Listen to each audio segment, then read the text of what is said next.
Hello everyone, very good evening.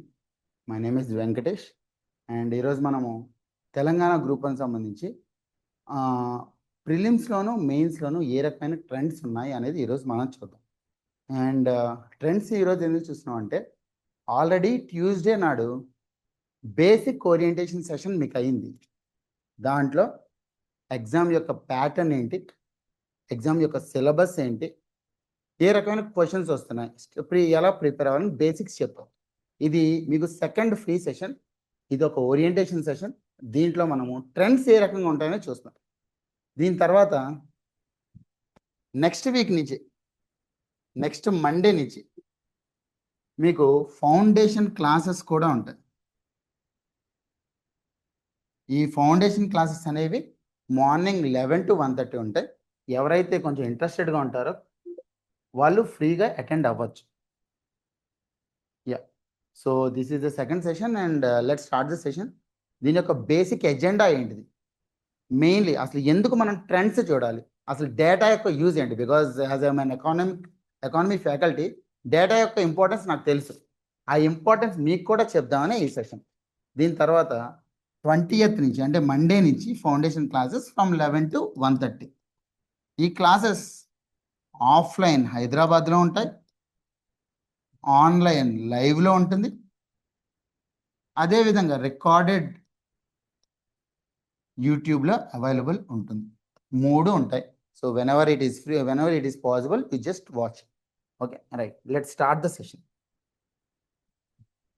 First ఈ సెషన్లో మనము నోటిఫికేషన్ ట్రెండ్స్ చూద్దాం. అంటే నోటిఫికేషన్ ఎప్పుడు ఇచ్చారు, ఎగ్జామ్ ఎప్పుడు జరిగింది, ఎంత టైం అనేది మీకు అవైలబుల్ ఉంటుంది, అంటే టైం మేనేజ్మెంట్ ఎలా చేసుకోవాలి. దాని తర్వాత ప్రిలిమ్స్ ఎగ్జామినేషన్లో క్వశ్చన్స్ ఏ ప్యాటర్న్లో వస్తున్నాయి, తర్వాత మెయిన్స్ ఎగ్జామినేషన్లో క్వశ్చన్స్ ఏ ప్యాటర్న్లో వస్తున్నాయి, తర్వాత రిజల్ట్స్లో 552 హైయెస్ట్ వచ్చింది, ఎక్కడి వరకు ర్యాంక్ వచ్చింది, సో మీకు ఎంత వస్తే మీరు సక్సెస్ అవుతారు. సో ఇవన్నీ కూడా ఇప్పుడు స్టార్ట్ చేద్దాం. First and foremost the doubt which the students are asking, sir notification ఎప్పుడు వస్తుంది, తెలంగాణ ఈ మధ్యలో ఏపీ నోటిఫికేషన్ మాత్రమే ఇచ్చారు, తెలంగాణ నోటిఫికేషన్ ఎప్పుడు రావచ్చు. సో అయిన సిచ్యువేషన్స్ చెప్తాను.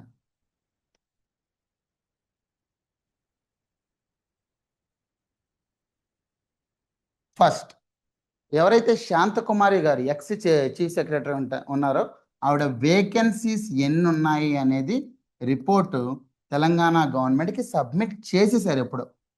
ఎప్పుడో చాలా రోజులు అయింది, ఒక 6-7 months అయింది ఆవిడ సబ్మిట్ చేసేసి. తర్వాత సిలబస్ని రివైజ్ చేయమని బాలకృష్ణారెడ్డి కమిటీ వేశారు. ఆయన కూడా మొన్న జరిగిన అసెంబ్లీ సెషన్స్లో ఆయన కూడా రిపోర్ట్ అనేది సబ్మిట్ చేసేసారు. ఆయన రిపోర్ట్ సబ్మిట్ చేసే టైంలోనే మీ అందరికీ గుర్తుంటే ఓటీఆర్ని అప్డేట్ చేసుకోమని చెప్పి తెలంగాణ పబ్లిక్ సర్వీస్ కమిషన్ అడిగింది.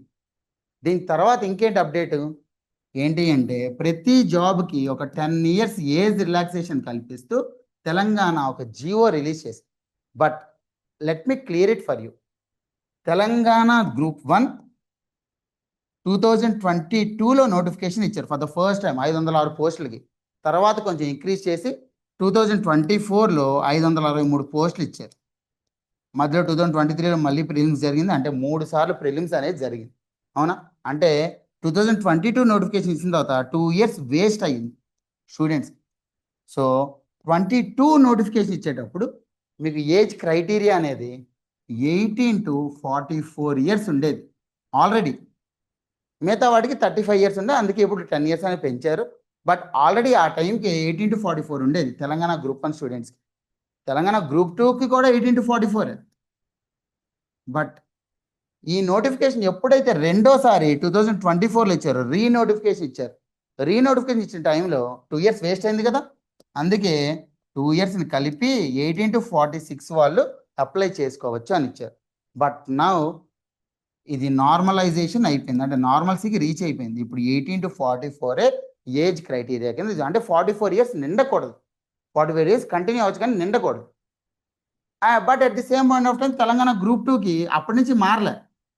ఒకసారి నోటిఫికేషన్ ఇచ్చారు, తర్వాత 2024లో ఎగ్జామ్ జరిగింది. Because of group 1 group 2 postpone అవుతూ వచ్చింది. సో ఈసారి నోటిఫికేషన్ ఇచ్చినప్పుడు అయితే 18 to 44 ఉంటుంది తెలంగాణకి, గ్రూప్ 2 కానీ గ్రూప్ 1 కానీ, అది ఫిక్స్ అయిపోండి. రైట్, సో ఫస్ట్ది అది. సార్ ఇక్కడ వరకు చెప్పారు, ఓకే, మరి దీని తర్వాత ఇంకా ఏం జరిగింది సార్? ఇంకా ఏం జరిగింది అంటే Telangana public service commission around February to April 2027లో they are thinking to give the notification. రీసెంట్గానే మొన్న ఒక 2-3 వీక్స్ బ్యాక్ ఏం జరిగింది అంటే మండల్ పరిషత్ డెవలప్మెంట్ ఆఫీసర్ ఎంపీడీఓలు ఉన్నాయి. ఎంపీడీఓలు తెలంగాణ గ్రూప్ 1 పోస్ట్ అది. సో తెలంగాణ గ్రూప్ 1లో ఎంపీడీఓలు ఏవైతే ఉన్నాయో అవి చాలా బ్యాక్లాగ్ వేకెన్సీస్ ఉండిపోయాయి. అందువల్ల ఏం చేశాడు తెలంగాణ పబ్లిక్ సర్వీస్ కమిషన్ వాడు డిస్ట్రిక్ట్ వైజ్ వేకెన్సీస్ని రిలీజ్ చేశాడు. 9, 8, 9, 8 అలాగా ప్రతి డిస్ట్రిక్ట్ వైజ్ వేకెన్సీస్ రిలీజ్ చేశాడు. దానికి సెపరేట్గా ఒక నోటిఫికేషన్ ఇష్యూ చేద్దాము అని. ఎందుకంటే గ్రూప్ 1 నుంచి సెపరేట్ చేసేసి, బికాస్ గ్రూప్ 1లో చాలామంది ఏం చేస్తున్నారంటే డిప్యూటీ కలెక్టర్కి, సిటీఓకి వీటినే సెలెక్ట్ చేసుకుంటూ చాలామంది ఎంపీడీఓని సెలెక్ట్ చేసుకోవట్లేదు. దానివల్ల వేకెన్సీస్ అనేవి మిగిలిపోతున్నాయి. ఎందుకంటే it is a job where it is demanding to meet people. అంటే పీపుల్తో ఎక్కువ మనం సన్నిహితంగా ఉండాలి ఎంపీడీఓ అంటే. సో అది చాలామంది సెలెక్ట్ చేసుకోవాలి. దానివల్ల బ్యాక్లాగ్ వేకెన్సీస్ ఎక్కువ అయిపోయి దాన్ని రిక్రూట్మెంట్ చేద్దాం అనుకున్నారు. కానీ at the same point of time ఏమైంది, గవర్నమెంట్ మీద ప్రెషర్ ఎక్కువైంది. ఆల్రెడీ మేము ప్రమోషన్ లిస్ట్లో ఉన్నాము, మీరు మాకు ప్రమోషన్స్ ఇవ్వట్లేదు, ఏవైతే ఎంపీడీఓ పొజిషన్స్ ఉన్నాయో ప్రమోషనల్ ప్యాటర్న్లో ఫిల్ చేయండి అని అడిగేసరికి అది ప్రమోషనల్ ప్యాటర్న్లో ఫిల్ చేద్దామని డిసైడ్ చేశారు. రైట్. సో ఏంటంటే అది వచ్చే నోటిఫికేషన్ ఆగిపోయింది. నెక్స్ట్, సో దాని బేసిస్ మీద చూస్తే ఇప్పుడప్పుడే గ్రూప్ 1 నోటిఫికేషన్ అనేది ఇష్యూ చేయట్లేదు. గ్రూప్ 1 నోటిఫికేషన్ బజ్ అనేది అరౌండ్ డిసెంబర్ 2026 స్టార్ట్ అవుతుంది. అరౌండ్ ఫిబ్రవరి టు మార్చ్ అనేది మీకు నోటిఫికేషన్ అనేది స్టార్ట్ అవుతాయి. ఎందుకంటే కన్సిడరింగ్ ద సర్కమ్స్టాన్సెస్ 2027 ఎండింగ్ నుంచి ఎలక్షన్ ఎరీనా స్టార్ట్ అయిపోతుంది. సో ఎలక్షన్స్ ముందే నోటిఫికేషన్ అనేది స్టార్ట్ చేసి ఒక టైం ఫ్రేమ్లో కంప్లీట్ చేద్దామని అనుకుంటున్నారు. తెలంగాణ గ్రూప్ 1 కావచ్చు, తెలంగాణ గ్రూప్ 2 కావచ్చు. అది నెక్స్ట్ థింగ్. సార్ ఈసారి కూడా 563 పోస్టులు ఇస్తారా అంటే అన్ని ఎవరు సార్, అప్పుడేదో 10 ఏళ్ళు గ్యాప్ ఉంది కాబట్టి 563 ఇచ్చారు. ఈసారి రీఆర్గనైజేషన్ అయ్యింది కాబట్టి ఒక 200 పోస్టులు మీరు మ్యాక్సిమం ఎక్స్పెక్ట్ చేయొచ్చు. సార్ 200 పోస్టులు అంటే చాలా తక్కువ కదా సార్ అంటే ఒక 2 నిమిషాలు మీరే రిలీజ్ అవుతారు అవి ఎంత ఎక్కువ అనేది. రైట్. నెక్స్ట్, ఇంకొక బేసిక్ క్వశ్చన్ నాకు చాలామంది స్టూడెంట్స్ నుంచి వచ్చేది, సార్ అసలు తెలంగాణలో నేను లోకల్ ఏ జోన్కి అవుతాను, అసలు లోకల్ క్యాండిడేట్ డెఫినేషన్ ఏంటి, నేను ఇది ఎక్కడ చదివాను అక్కడ చదివాను, అసలు నేను లోకల్ క్యాండిడేట్ డెఫినేషన్ ఏంటి. మీకు తెలంగాణలో లోకల్ క్యాండిడేట్ డెఫినేషన్ చాలా క్లియర్గా గుర్తుపెట్టుకోండి. 1st to 7th క్లాస్ ఎక్కడ చదివితే అక్కడే మీరు లోకల్. అదే లోకల్ డిస్ట్రిక్ట్ అవుతుంది, అదే లోకల్ జోన్ అవుతుంది, అదే లోకల్ మల్టీ జోన్ అవుతుంది. నార్మల్గా గ్రూప్ 4 కానీ గ్రూప్ 3 కానీ డిస్ట్రిక్ట్ లెవెల్లో చూస్తారు, గ్రూప్ 2 ఏమో జోనల్ లెవెల్లో చూస్తారు, గ్రూప్ 1 ఏమో మల్టీ జోనల్ లెవెల్లో చూస్తారు. అంతే తేడా. అర్థమైందా? Right. So 1st to 7th class ఎక్కడైతే చదువుతారో అది మీ లోకల్ అవుతుంది. సార్ నేను 1st to 7thలో ఒక 2 years బయట చదివాను, మిగతా 5 years నా హోమ్ డిస్ట్రిక్ట్లో చదివాను అంటే మీరు ఎక్కడైతే మోర్ నెంబర్ ఆఫ్ ఇయర్స్ చదువుతారో అది మీ లోకల్ జోన్ అనేది అవుతుంది. As simple as that. Sir అసలు నేను 1st to 7th స్కూల్కి వెళ్ళలేదు సార్, నేను 10th స్ట్రైట్గా కట్టాను అంటారు చాలామంది. అప్పుడు ఏమంటే మీరు 1st to 7th అక్కడ రెసిడెన్స్ ఉన్నట్టు సర్టిఫికేట్ అనేది ప్రొడ్యూస్ చేయాలి. This is the third scenario. If at all there is no schooling, formal schooling లేకపోతే మీరు రెసిడెన్స్ సర్టిఫికేట్ అనేది సబ్మిట్ చేయొచ్చు. అదే ఈ 3 కూడా పాసిబిలిటీస్ అనేవి ఉన్నాయి లోకల్ క్యాండిడేట్ యొక్క డెఫినేషన్లో. నెక్స్ట్, ఫస్ట్ మనము నోటిఫికేషన్ యొక్క ట్రెండ్స్ అర్థం చేసుకుందాం. సార్ నోటిఫికేషన్ తెలంగాణ గ్రూప్ అని ఇచ్చిందే ఒకసారి, ట్రెండ్స్ ఎలా అర్థం చేసుకుంటామంటే నార్మల్గా ఏపీ కానీ తెలంగాణ కానీ కావచ్చు, more or less similar pattern follow అవుతుంది. సిమిలర్ ప్యాటర్న్ ఎలా ఫాలో అయ్యారో కూడా మనం చూద్దాం. అందుకే ఫస్ట్ ఏపీ ఒకసారి ఒక 2 నిమిషాలు మాట్లాడుకుని తర్వాత తెలంగాణకు వద్దాం.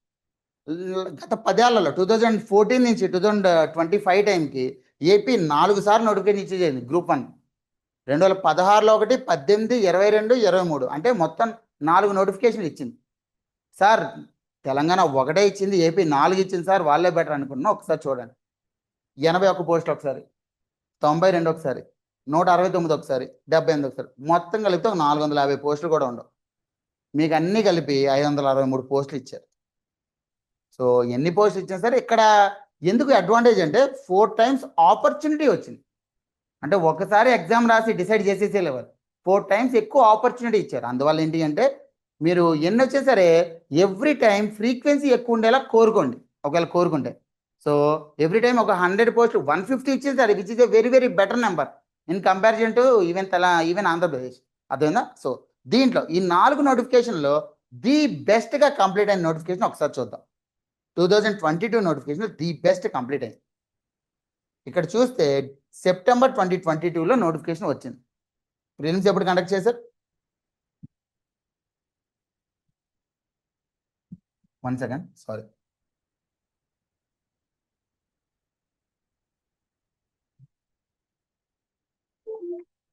యా, సారీ, కొంత డిస్టర్బెన్స్ వచ్చింది. సో కొంత డిస్టర్బెన్స్ వచ్చింది, సారీ. 2022 సెప్టెంబర్లో నోటిఫికేషన్ వచ్చింది. ప్రిలిమ్స్ ఎప్పుడు కండక్ట్ చేశారండి? జనవరి 2023, అంటే సెప్టెంబర్ నుంచి October, November, December, January. So 4 to 5 months gap ఇచ్చారు. తర్వాత మెయిన్స్ ఎప్పుడు కండక్ట్ చేశారు? జూన్, అంటే మళ్ళీ ఒక 5 months గ్యాప్ ఇచ్చారు. ఇంటర్వ్యూ వీళ్ళకి ఉంది, మీకు లేదు ఇంటర్వ్యూ. సో ఒక 2 నెలలు గ్యాప్ ఇచ్చారు ఇంటర్వ్యూ. అంటే డిక్లేర్ ఎప్పుడు చేశారంటే రిజల్ట్ ఆగస్ట్ 2023. సెప్టెంబర్ 2022లో నోటిఫికేషన్ ఇస్తే ఆగస్ట్ కల్లా ఈ నోటిఫికేషన్ కంప్లీట్ అయిపోయింది. అంటే ఎగ్జాక్ట్గా 1 year, ఎగ్జాక్ట్గా 1 yearలో నోటిఫికేషన్ కంప్లీట్ అయిపోయింది. The best notification. The worst notification ఏంటి? 2018 నోటిఫికేషన్ డిసెంబర్ 2018లో ఇచ్చారు. సాధారణంగా 30 డిసెంబర్లో ఇవ్వడం వీళ్ళకి అలవాటు. సో డిసెంబర్ 2018లో ఇచ్చారు. ప్రిలిమ్స్ ఎప్పుడు కండక్ట్ చేశారు? 2019 మే, బాగానే ఉంది. తర్వాత కోవిడ్ తగులుకుంది. కోవిడ్ తగులుకునేసరికి ఎప్పుడు కంప్లీట్ అయింది సార్ నోటిఫికేషన్? 2022 జూలైకి, అంటే 18 నుంచి 22, 4 ఏళ్ళు పడింది నోటిఫికేషన్. సో వర్స్ట్ నోటిఫికేషన్ చూసాం, బెస్ట్ నోటిఫికేషన్ చూసాం. సో ఈ 2 నోటిఫికేషన్లు బాగా జరిగినాయి. 2016, 22. మీరు ఒకసారి ట్రెండ్ గమనిస్తే 16లోనూ 22లోనూ ఎలాంటి ఎలక్షన్స్ లేవు.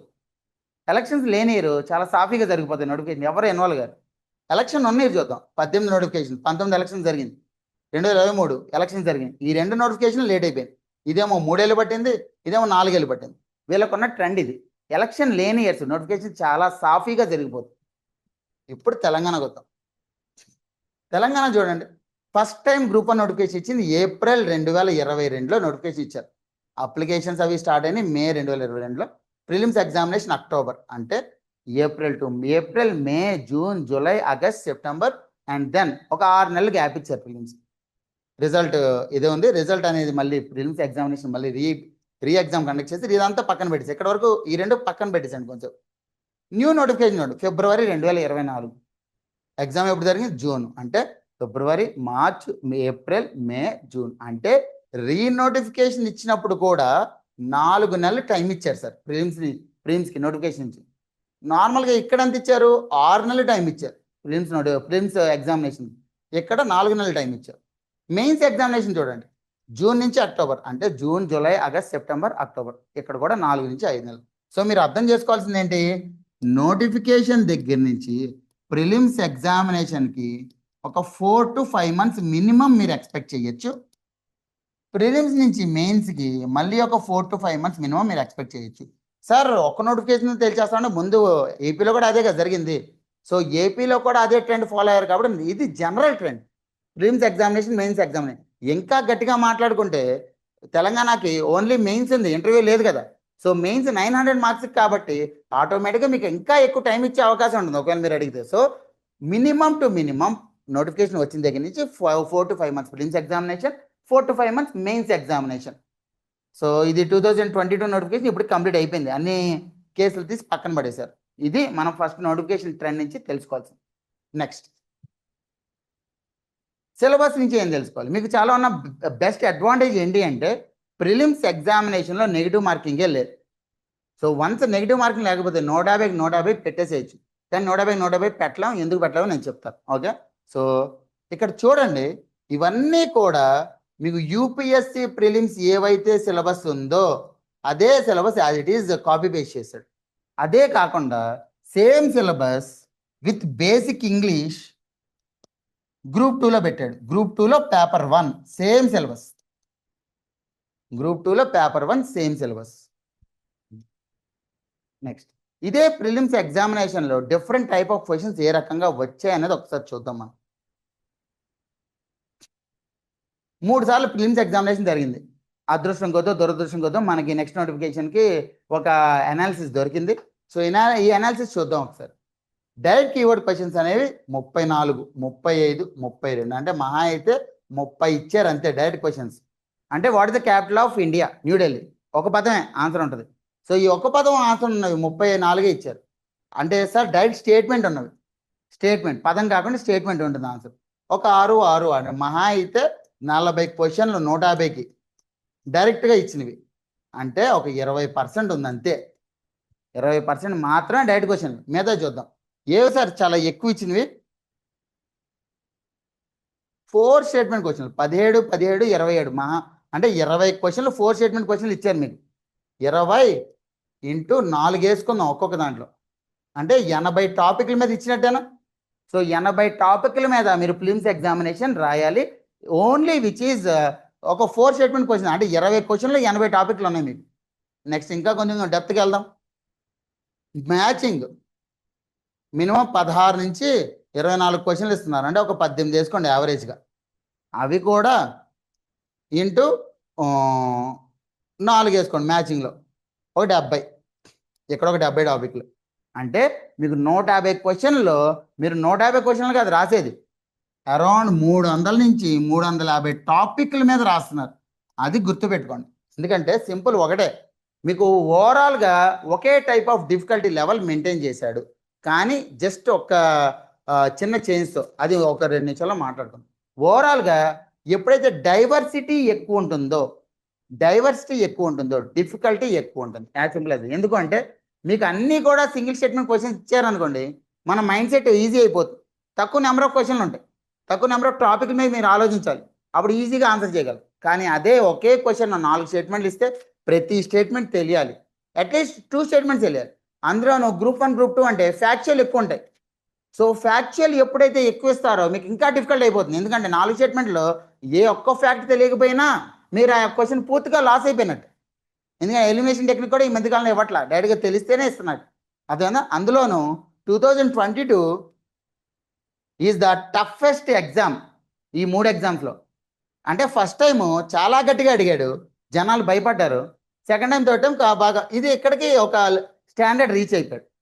ఈ ఫస్ట్ టైం ఎందుకు సార్ భయపడ్డారు అంటే, ఒక్కొక్క క్వశ్చను ఒక పేజీ ఉంది, దాంట్లోనూ 24 మ్యాచింగ్ ఇచ్చాడు సార్. 24 మ్యాచింగ్ ఇస్తే జనాలు ఒక్కొక్క క్వశ్చన్ రాయడానికి ఎంతసేపు పడుతుంది?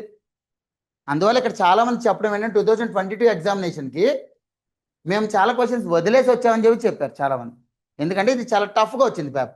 For time period difficulty level అంతా కూడా ఒక స్టాండర్డ్ రీచ్ అయిపోయింది.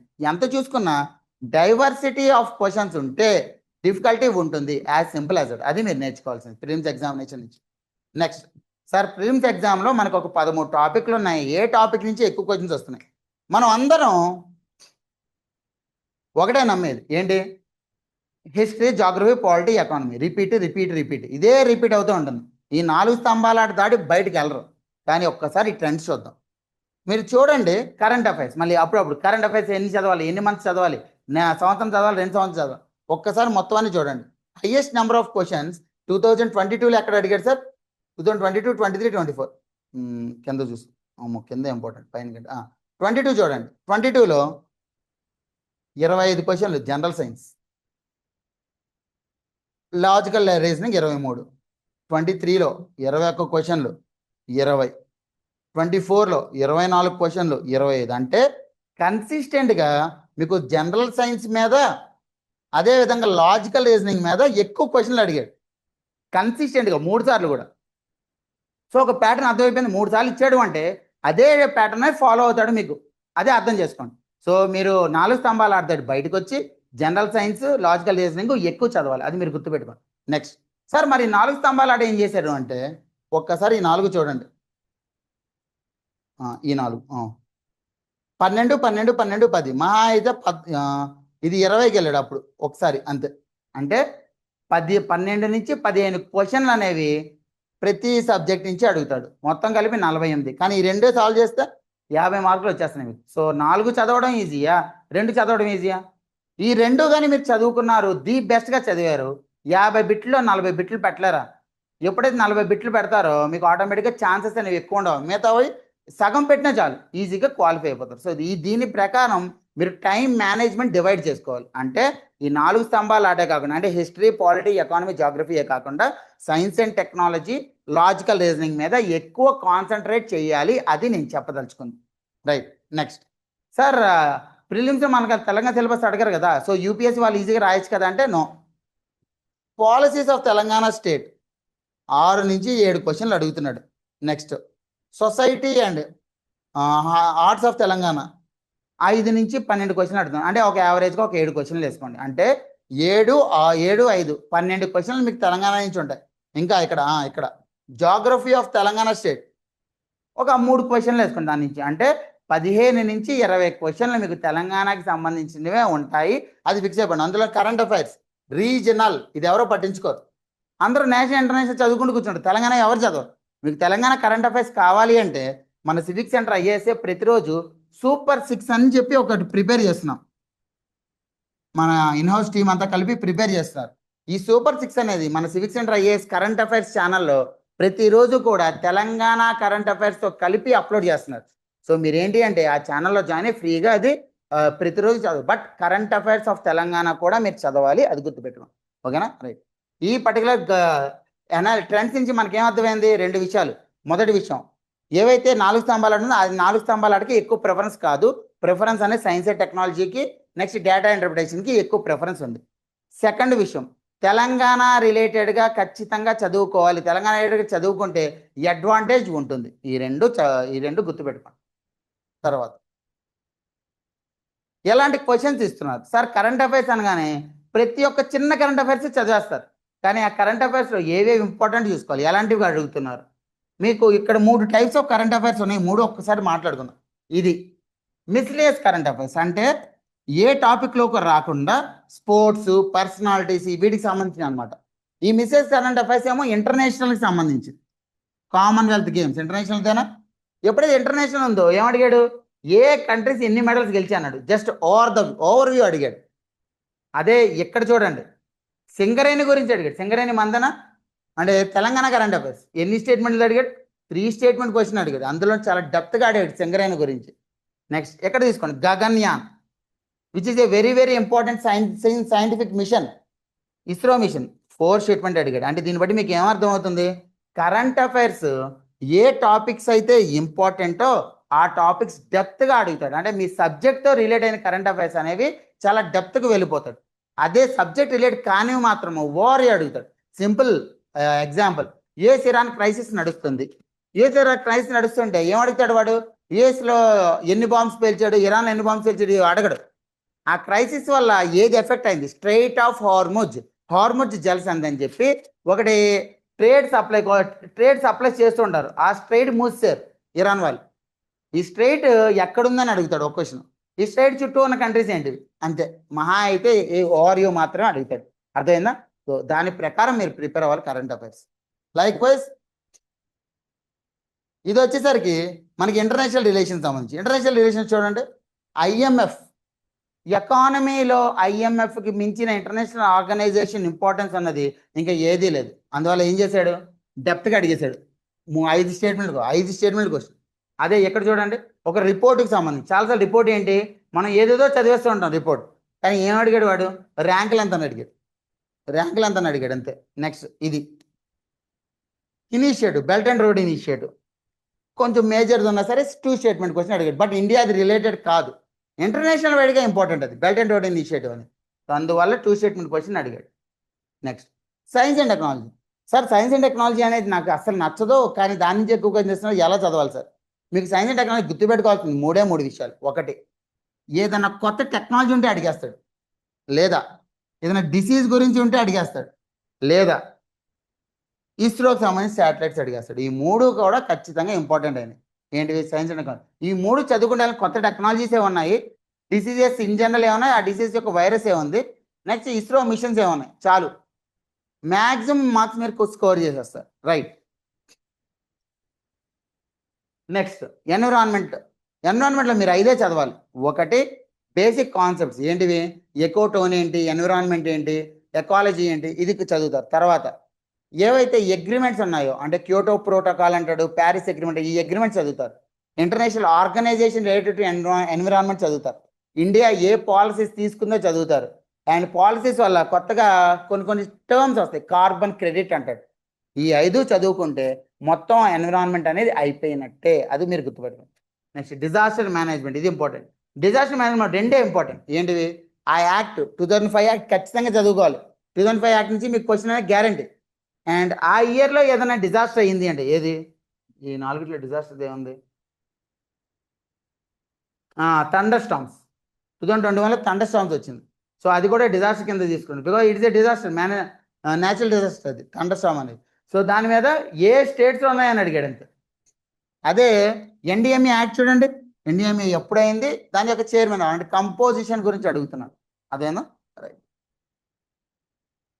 Next budget economy. బడ్జెట్ లేకుండా మీకు అసలు లేదు ఎగ్జామ్. ఇది survey NFHS 5 which is a very very important thing. ఎందుకంటే డెమోగ్రఫీ ఉంది మీకు. సో డెమోగ్రఫీకి సంబంధించి చదువుకోవాలి. ఇది ఈవెన్ తెలంగాణ గ్రూప్లో కూడా డెమోగ్రఫీ రిలేటెడ్ ఉన్నాయి. అండ్ ఎన్ఎఫ్హెచ్ఎస్ 5 వచ్చింది, మీరేం చేయాలి?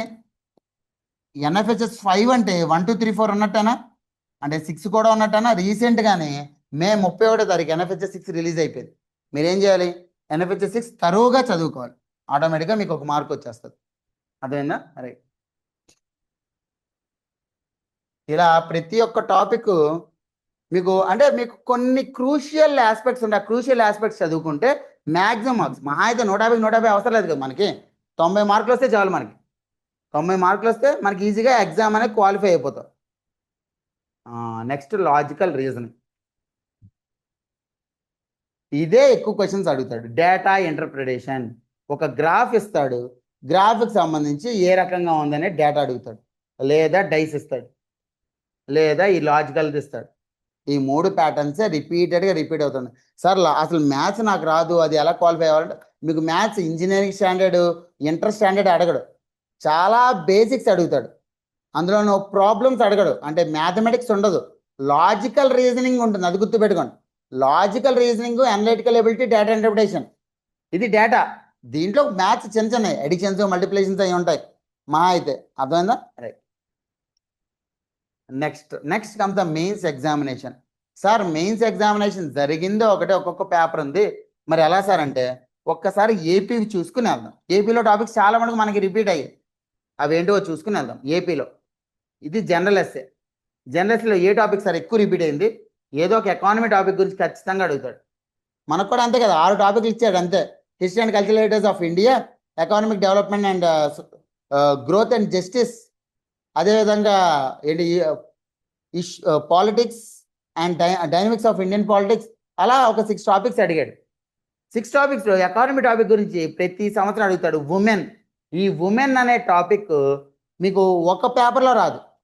ఉమెన్ మీద జనరల్ ఎస్సే వస్తుంది, ఉమెన్ మీద రైట్స్ ఇష్యూస్ వస్తాయి, ఉమెన్ యొక్క పాలసీస్ వస్తాయి. ఇలా ప్రతి పేపర్లోనూ ఈ ఉమెన్కి సంబంధించిన క్వశ్చన్ రిపీట్ అవుతుంది. నెక్స్ట్ హిస్టరీ చూద్దాం. హిస్టరీలో ఇండస్ వ్యాలీ సివిలైజేషన్ 4 సార్లు అడిగాడు. అది మీకు అంత లేదు. ఇండస్ వ్యాలీ సివిలైజేషన్ మీకు నార్మల్గా ఉంటాయి. Shivaji, land revenue system. అంటే మీకు ఏ టైప్ ఆఫ్ క్వశ్చన్స్ ఏపీలో అడిగాడో తెలుసుకుంటే అదే టైప్ ఆఫ్ క్వశ్చన్స్ తెలంగాణలో కూడా ఉంటాయి. సింపుల్. ఇది చూడండి, శాతవాహనాస్. అక్కడేమో శాతవాహనాస్ విజయనగరం అనేది ఇంపార్టెంట్ అయితే ఇక్కడ ఏంటిది? కాకతీయాస్, కుతుబ్ షాహీస్ ఇంపార్టెంట్. సో కాకతీయాస్, కుతుబ్ షాహీస్ యొక్క art and architecture, language and literature చదువుకుంటారు. Art and architecture, language and literature. Administration ఎక్కువ ఇంపార్టెన్స్ ఉండదు. Art and architecture, language and literature, దీనికి సంబంధించి ఎక్కువ క్వశ్చన్స్ అనేవి అడుగుతాడు. Next the most important one, geography తీసుకుందాం. జాగ్రఫీ ద మోస్ట్ ఇంపార్టెంట్ ముందుంది జాగ్రఫీ. మీరు ఎప్పుడు చూసుకున్నా సరే 5 టాపిక్స్ మీద జాగ్రఫీ ఎప్పుడు అడుగుతాడు. 1 మాన్సూన్ ఫీచర్స్ ఏంటి, 2 రిలీఫ్ ఫీచర్స్ ఏమేమి ఉన్నాయి, 3 హైదరాబాద్ డెవలప్మెంట్. ఇప్పుడు ఈసారి ఖచ్చితంగా అడుగుతాడు హైదరాబాద్ డెవలప్మెంట్. ఎందుకు అంటే cure economy, core urban regional economy. అంటే హైదరాబాద్ జిహెచ్ఎంసి యొక్క లిమిట్స్ పెంచేసి ఒక 16 లోకల్ బాడీస్ని జిహెచ్ఎంసీలో కలిపేశారు, which is a very very big geographical thing. ఈసారి ఖచ్చితంగా how this will help in integrating every district అంటారు. సింపుల్. ఇది తెలంగాణ అని అనుకుందాం. ఇది తెలంగాణ అని అనుకుందాం. ఈ తెలంగాణలో హైదరాబాద్ ఇక్కడ ఉంది. మీరు చూస్తే అవుటర్ రింగ్ రోడ్ వల్ల ప్రతి డిస్ట్రిక్ట్ ఎక్సెప్ట్ ఫర్ ఆదిలాబాద్, ప్రతి డిస్ట్రిక్ట్ ఒక 2-3 అవర్స్లో రీచ్ అయిపోవచ్చు. అవునా? అదే ఈ అవుటర్ రింగ్ రోడ్ తర్వాత సెమీ అర్బన్ ఏరియాస్లో ఆర్ఆర్ఆర్ ప్లాన్ చేస్తున్నారు, రీజనల్ రింగ్ రోడ్. దానికోసం ఇప్పుడు అటు షామీర్పేట సైడ్ మొత్తం కూడా దాన్ని ఏమంటారు గట్టిగా వేస్తున్నారు, 100 feet రోడ్స్ వేస్తున్నారు. ఎప్పుడైతే ఈ రీజనల్ రింగ్ రోడ్ అవుతుందో ఈ 3 hours కాస్త 2 hours వచ్చేస్తుంది. ఎప్పుడైతే 2 hours వచ్చేస్తుందో ఆటోమేటిక్గా ఎకనామిక్ డెవలప్మెంట్ పెరుగుతుంది, అవునా కదా? Simple time limit. హైదరాబాద్తో ఎంత ఎక్కువ లింక్ అయితే మొత్తం తెలంగాణనే హైదరాబాద్ చేసేసేయచ్చు. తెలంగాణనే హైదరాబాద్ డెవలప్మెంట్ తెలంగాణ మొత్తం చేయొచ్చు, బికాజ్ 1 hour కదా గ్యాప్. సో అందువల్ల ఏంటి, ఈ జాగ్రఫికల్ చేంజ్ అనేది ఎకనామిక్ డెవలప్మెంట్కి ఎక్కువ ఊపిరి పోసింది. అందుకే ఈ రీజనల్ రింగ్ రోడ్ కావచ్చు, ప్యూర్ ఎకానమీ కావచ్చు, ఇవి మీకు ఇంపార్టెంట్ అయితే హైదరాబాద్ సంబంధించి. దీని తర్వాత mineral composition and demographic features. ఇవి తప్ప ఇంకా జాగ్రఫీ ఇంకా బయటికి వెళ్ళే సమస్య లేదు. మినరల్ కంపోజిషన్ ఉంటుంది, డెమోగ్రఫిక్ ఫీచర్స్ ఉంటుంది, ఇవే. Next the most important polity governance and society. Polity governance and society AP రిలేటెడ్గా ఎలాంటివి అడిగాడు, తెలంగాణ రిలేటెడ్గా ఎలాంటివి అడగచ్చు. మీరు ఇక్కడ చూడండి, ఫినాన్స్ కమిషన్స్ 3 సార్లు అడిగాడు. ఒక్కసారి ముందుకెళ్ళి మళ్ళీ వెనక్కి వద్దాం. ఇక్కడ కూడా పేపర్ 4 ఎకానమీ, వాళ్ళకే మనకి ఒకటే తేడా, మనకి పేపర్ 6 ఉండదు, వాళ్ళకి పేపర్ 6 ఉండదు. మనకి పేపర్ 5లో లాజికల్ రీజనింగ్ అనేది ఉంటుంది, వాళ్ళకి పేపర్ 5లో ఓన్లీ సైన్స్ అండ్ టెక్నాలజీ మాత్రమే ఉంటుంది. అది ఒక్కడే తేడా, మిగతా అంతా కూడా same to same. Paper 1 general essay, వాళ్ళకి paper 1 general essay. Paper 2 history and geography, వాళ్ళకి paper 2 history and geography. Paper 3 polity, వాళ్ళకి polity. Paper 4 economy and development, వాళ్ళకి economy and development. Paper 5 science and technology, వాళ్ళకి science and technology. కానీ ఏంటి అంటే మనకి science and టెక్నాలజీతో పాటు లాజికల్ రీజనింగ్ ఉంటుంది, వాళ్ళకి లాజికల్ రీజనింగ్ ఉంటుంది. మనకి తెలంగాణ మూమెంట్ పేపర్ ఎక్స్ట్రా ఉంటుంది, తెలంగాణ మూమెంట్ పేపర్ ఎక్స్ట్రా ఉంటుంది. సో ఇక్కడ మీకు పేపర్ 4 చూసుకున్నా ఫైనాన్స్ కమిషన్ రికమెండేషన్స్ ఉన్నాయి. అంటే ఒకే టాపిక్ 2 పేపర్లో ఇస్తున్నాడు. అదే విధంగా తెలంగాణ గ్రూప్ 1లో కూడా ఫినాన్స్ కమిషన్ గురించి అడిగాడు. అంటే అర్థం ఏంటి, ఫినాన్స్ కమిషన్కి అంత ఇంపార్టెన్స్ ఉంది. ఎందుకు సార్ ఈ క్వశ్చన్స్ అన్ని మాకు చెప్తారు, ఏం అవసరం సార్ ప్రీవియస్ ఇయర్ క్వశ్చన్స్తో అంటే, మీరు ఒక్కసారి ఆలోచించండి. మీకు 6 పేపర్లు ఉన్నాయి, జనరల్ ఎస్సే 3 క్వశ్చన్లు తీసేస్తే 5 పేపర్లు, ఒక్కొక్క దాంట్లో 15 క్వశ్చన్లు రాయాలి నార్మల్గా. 180 నిమిషాల్లో, అంటే 3 గంటల్లో. 3 గంటల్లో 15 క్వశ్చన్లు రాయాలంటే ఒక క్వశ్చన్ ఎంతసేపు సార్, 12 నిమిషాలు. మీకు వైట్ పేజెస్ ఇస్తున్నాడు అంటే ఒక క్వశ్చన్ 3 పేజీల్లో రాయాలి. అలా 15 క్వశ్చన్లు అంటే 45 పేజీలు, అంటే 3 గంటల్లో 45 పేజీలు ఫిల్ చేయాలి. ఎంత ఫాస్ట్గా రాస్తే ఫిల్ చేయగలను సార్ ఒక పేపర్. అలాగే 5 పేపర్లు ఫిల్ చేయాలి ప్రతిరోజు, which is the toughest thing in Telangana group 1 examination. ఆ టఫెస్ట్ థింగ్ని ఎలా అధిగమించవచ్చు, ఎప్పుడైతే సింపుల్ థింగ్, నార్మల్గా మీ దేవుడు ఖమ్మం నుంచి వచ్చారు. సో ఖమ్మం మీకు ఒక కార్ ఇచ్చేసాను నేను అనుకున్నాను, ఖమ్మం నుంచి రమ్మన్నాను. ఖమ్మం నుంచి రమ్మంటే ఎలా వస్తారు, అసలు మీకు రూట్ ఐడియా లేదు, ఎలా వస్తారు? అసలు మైక్ సెట్స్ పెట్టలేదు, ఎలా వస్తారు? గూగుల్ మ్యాప్ చూసుకుని వస్తారు, అంతేనా? ఓకే. ఫస్ట్ టైం హైదరాబాద్ వచ్చారు, గూగుల్ మ్యాప్ చూసుకుని బాగానే వచ్చేసారు, ఒక 6 గంటలు పట్టిందని అనుకున్నాను. సెకండ్ టైం వచ్చారు, ఎంతసేపు పడుతుంది? కొన్ని తెలిసిపోతాయి, ఎక్కడెక్కడైతే టర్న్స్ ఉంటాయి అక్కడ మాత్రమే గూగుల్ మ్యాప్ చూసుకుంటారు, అవునా? 10 సార్లు వచ్చారు, అప్పుడు ఎంత టైం పడుతుంది? అవసరం లేదు, టైం ఎంత పడుతుంది? 4 గంటలు, అంటే 2 గంటలు తగ్గిపోతుంది. ఎందుకు సార్ తగ్గిపోయింది 2 గంటలు? రూట్ అనేది మీకు బంపర్ ఎక్కడ ఉంటుందో కూడా ఐడియా వచ్చేస్తుంది, అవునా? అంటే ఎప్పుడైతే మీకు ఎక్కువ ప్రాక్టీస్ ఉంటుందో అప్పుడు ఆటోమేటిక్గా మీరు రాసే టైం చాలా తగ్గిపోతుంది, మీరు అది అర్థం చేసుకోవాలి. సో 15 క్వశ్చన్స్ మీరు రాయాలి అంటే ఫాస్ట్గా మీరు చాలా ఎక్కువ ప్రాక్టీస్ చేయాలి. సార్ ప్రాక్టీస్ చేయాలంటే ఏ క్వశ్చన్ ప్రాక్టీస్ చేయాలి సార్ తెలిస్తే అంటే ఈ క్వశ్చన్స్ ప్రాక్టీస్ చేయాలి. ఎప్పుడైతే మీరు ఫినాన్స్ కమిషన్ క్వశ్చన్ ఆల్రెడీ రాసి పెట్టేసుకుంటారో అదే రిపీటెడ్గా ప్రాక్టీస్ చేస్తారో ఫినాన్స్ కమిషన్ అలా దిగుతుంది కదా, ఎందుకంటే ట్రెండ్స్ ఏం చెప్తున్నాయి, ప్రతి చోట ఫినాన్స్ కమిషన్ అడిగారు. సో మీరు ఏం చేస్తారు, దానికి సంబంధించి ఆన్సర్ అనేది రాసి పెట్టుకుంటారు, అది రిపీటెడ్గా ప్రాక్టీస్ చేస్తారు. ఎగ్జామ్లోకి వెళ్ళారు, ఎగ్జామ్లో 12 నిమిషాల్లో రాయాల్సిన ఆన్సర్ ఎంత పట్ల రాస్తారు? 9 నిమిషాల్లో రాసేస్తారు. అంటే ఒక క్వశ్చన్కి 3 నిమిషాలు మిగులుతుంది. మీకు 15 క్వశ్చన్లో 8 క్వశ్చన్లు తెలుసు అనుకో, 8 క్వశ్చన్లు ఆల్రెడీ ముందుగానే తెలుసు అనుకుంది. ఒక క్వశ్చన్ 3 నిమిషాలు 8 క్వశ్చన్ అంటే ఎంత సార్? కానీ మినిమం టు మినిమం అరగంట, అవునా? అరగంట దొరుకుతుంది అంటే రాని క్వశ్చన్లు అనేవి ఎంత బాగా రాయొచ్చు, ఎందుకంటే ఆలోచించుకునే సమయం ఉంటుంది మీకు. సో దానికోసం ఆ టైం మేనేజ్మెంట్ కోసమే ఈ ప్రీవియస్ ఇయర్ క్వశ్చన్స్ అనేవి హెల్ప్ అవుతాయి, అర్థమవుతుందా? సో అందుకే ప్రీవియస్ ఇయర్ క్వశ్చన్స్ చూడడము ప్రాక్టీస్ చేసుకోవడం, దాని బేసిస్ మీద ఇంకొక దానికి ప్రీవియస్ ఇయర్ క్వశ్చన్ చాలా ఇంపార్టెంట్, ప్రయారిటీ. సాధారణంగా మీకు ఫండమెంటల్ రైట్స్ ఉంది, పాలిటీ ఉంది, ఫండమెంటల్ రైట్స్ ఉంది, పొలిటికల్ పార్టీస్ ఉంది. మీరు ఏది చదువుతారు ఎక్కువ? ఆర్ అవన్నీ మీకు తెలియదు అనుకున్నాం, ఇంకా ఇప్పుడే ప్రిపరేషన్ స్టార్ట్ చేశారు. బడ్జెట్ ఉంది, అదేవిధంగా ఏదో ప్రాజెక్ట్ గురించి ఉంది. దేనికి ఎక్కువ ప్రిఫరెన్స్ ఇస్తారు? బడ్జెట్కి ఇస్తారు. ఎందుకంటే రిపీటెడ్గా అడుగుతున్నాడు కాబట్టి, అవునా? అంటే ఎప్పుడైతే ప్రీవియస్ ఇయర్ క్వశ్చన్స్ అనేవి చూస్తారో మీకు ప్రయారిటీ ఆర్డర్ తెలిసిపోతుంది, దేనికి ఎక్కువ టైం ఇవ్వాలి, దేనికి తక్కువ టైం ఇవ్వాలి. సో టైం మేనేజ్మెంట్ బాగా అవుతుంది, అందుకే మీరు ప్రీవియస్ ఇయర్ క్వశ్చన్స్ చూడాలి. Right, next 73rd 74th constitution amendments. Yeah, మీకు ఇది ఏపీ కావచ్చు, తెలంగాణ కావచ్చు, యూపీఎస్సీ కావచ్చు, ఈ క్వశ్చన్ మాత్రం స్టాంప్ వేసి ఇచ్చేస్తాడు ప్రతి సంవత్సరం క్వశ్చన్. నెక్స్ట్ జ్యుడిషియల్ రివ్యూ గురించి అడిగాడు, అండ్ ఇంకొకటి ఫెడరల్ సిస్టమ్ గురించి అడిగాడు, లెజిస్లేటివ్ కౌన్సిల్ గురించి అడిగాడు. ఇక్కడ సెక్షన్ 2 గవర్నెన్స్ చూద్దాం. మీకు కూడా సొసైటీ అండ్ గవర్నెన్స్ ఉంది. ఆర్టీఐ యాక్ట్ ప్రతి సంవత్సరం అడిగే crucial question. RTI act administrative ideas of Kautilya ప్రతి సంవత్సరం అడుగుతున్న క్వశ్చన్. సో ఇక్కడ కూడా మళ్ళీ ఉమెన్ అడిగాడు. ఫస్ట్ జర్నలిస్ట్ పేపర్లో ఉమెన్ అడిగాడు, మళ్ళీ ఇక్కడ కూడా ఉమెన్ గురించి అడుగుతాడు. అంటే ఉమెన్ గురించి స్పెసిఫిక్గా నోట్స్ అంతా చేసుకున్నాడు. అంటే ఉమెన్కి సంబంధించి పాలసీస్ ఏమున్నాయి, ఉమెన్ ఇష్యూస్ ఏమున్నాయి, ఉమెన్కి సంబంధించి బాడీస్ ఏమున్నాయి, నేషనల్ కమిషన్ ఫర్ ఉమెన్ కావచ్చు, ఐసిడిఎస్ కావచ్చు, ఇలాంటి బాడీస్ ఏమున్నాయి, ఉమెన్కి సంబంధించి బడ్జెట్లో ఎంత అలొకేషన్ ఇచ్చారు, ఇదంతా కలిపితే మహాది మీకు 2 పేజీల నోట్స్ వస్తుంది. ఈ 2 పేజీల నోట్స్ ప్రిపేర్ చేసుకుంటే జనరల్ ఎస్ఏలో 50 మార్కులు వస్తాయి, ఇక్కడ 10 మార్కులు వస్తాయి, నెక్స్ట్ పేపర్లో ఇంకొక 10 మార్కులు వస్తాయి. అంటే 70 మార్కులు మీకు 2 పేజీల ద్వారా వచ్చేస్తాయి. So that is how previous year questions will help. Next ethics అనే మీకు ఒక క్వశ్చన్ ఉంది, బట్ ఈ 4 టాపిక్స్ రిపీట్గా వస్తున్నాయి. ఎథిక్స్ వాల్యూస్ ఏంటి, మన ఇండియా యొక్క ఫ్యామిలీ సిస్టమ్ అనేది ఏ రకంగా మనకి వాల్యూస్ అనేవి నేర్పిస్తుంది, అది ఇంపార్టెంట్ క్వశ్చన్. ప్రతి సంవత్సరం యూపీఎస్సీలోనే అడుగుతాడు, మన దగ్గర అడుగుతాడు. సార్ క్వశ్చన్ అన్నిసార్లు ఎందుకు సార్ అడుగుతాడు, స్టూడెంట్స్కి ఎక్కువ తెలియదు అంటే ఎక్స్ప్రెస్ చేసే విధానం ఇంపార్టెంట్. అంటే క్వశ్చన్స్ ఎప్పుడు స్టాటిక్గానే ఉంటాయి సార్. మీరు ఒకటి గుర్తుపెట్టుకోవాల్సింది, క్వశ్చన్స్ ఎప్పుడు స్టాటిక్, డోంట్ ఎక్స్పెక్ట్. మీకు ఒక స్టోరీ చెప్తాను. ఐన్స్టీన్ ఉన్నాడు. ఐన్స్టీన్ ఒకసారి వాళ్ళ స్టూడెంట్స్కి ఎగ్జామ్ పెట్టాడు.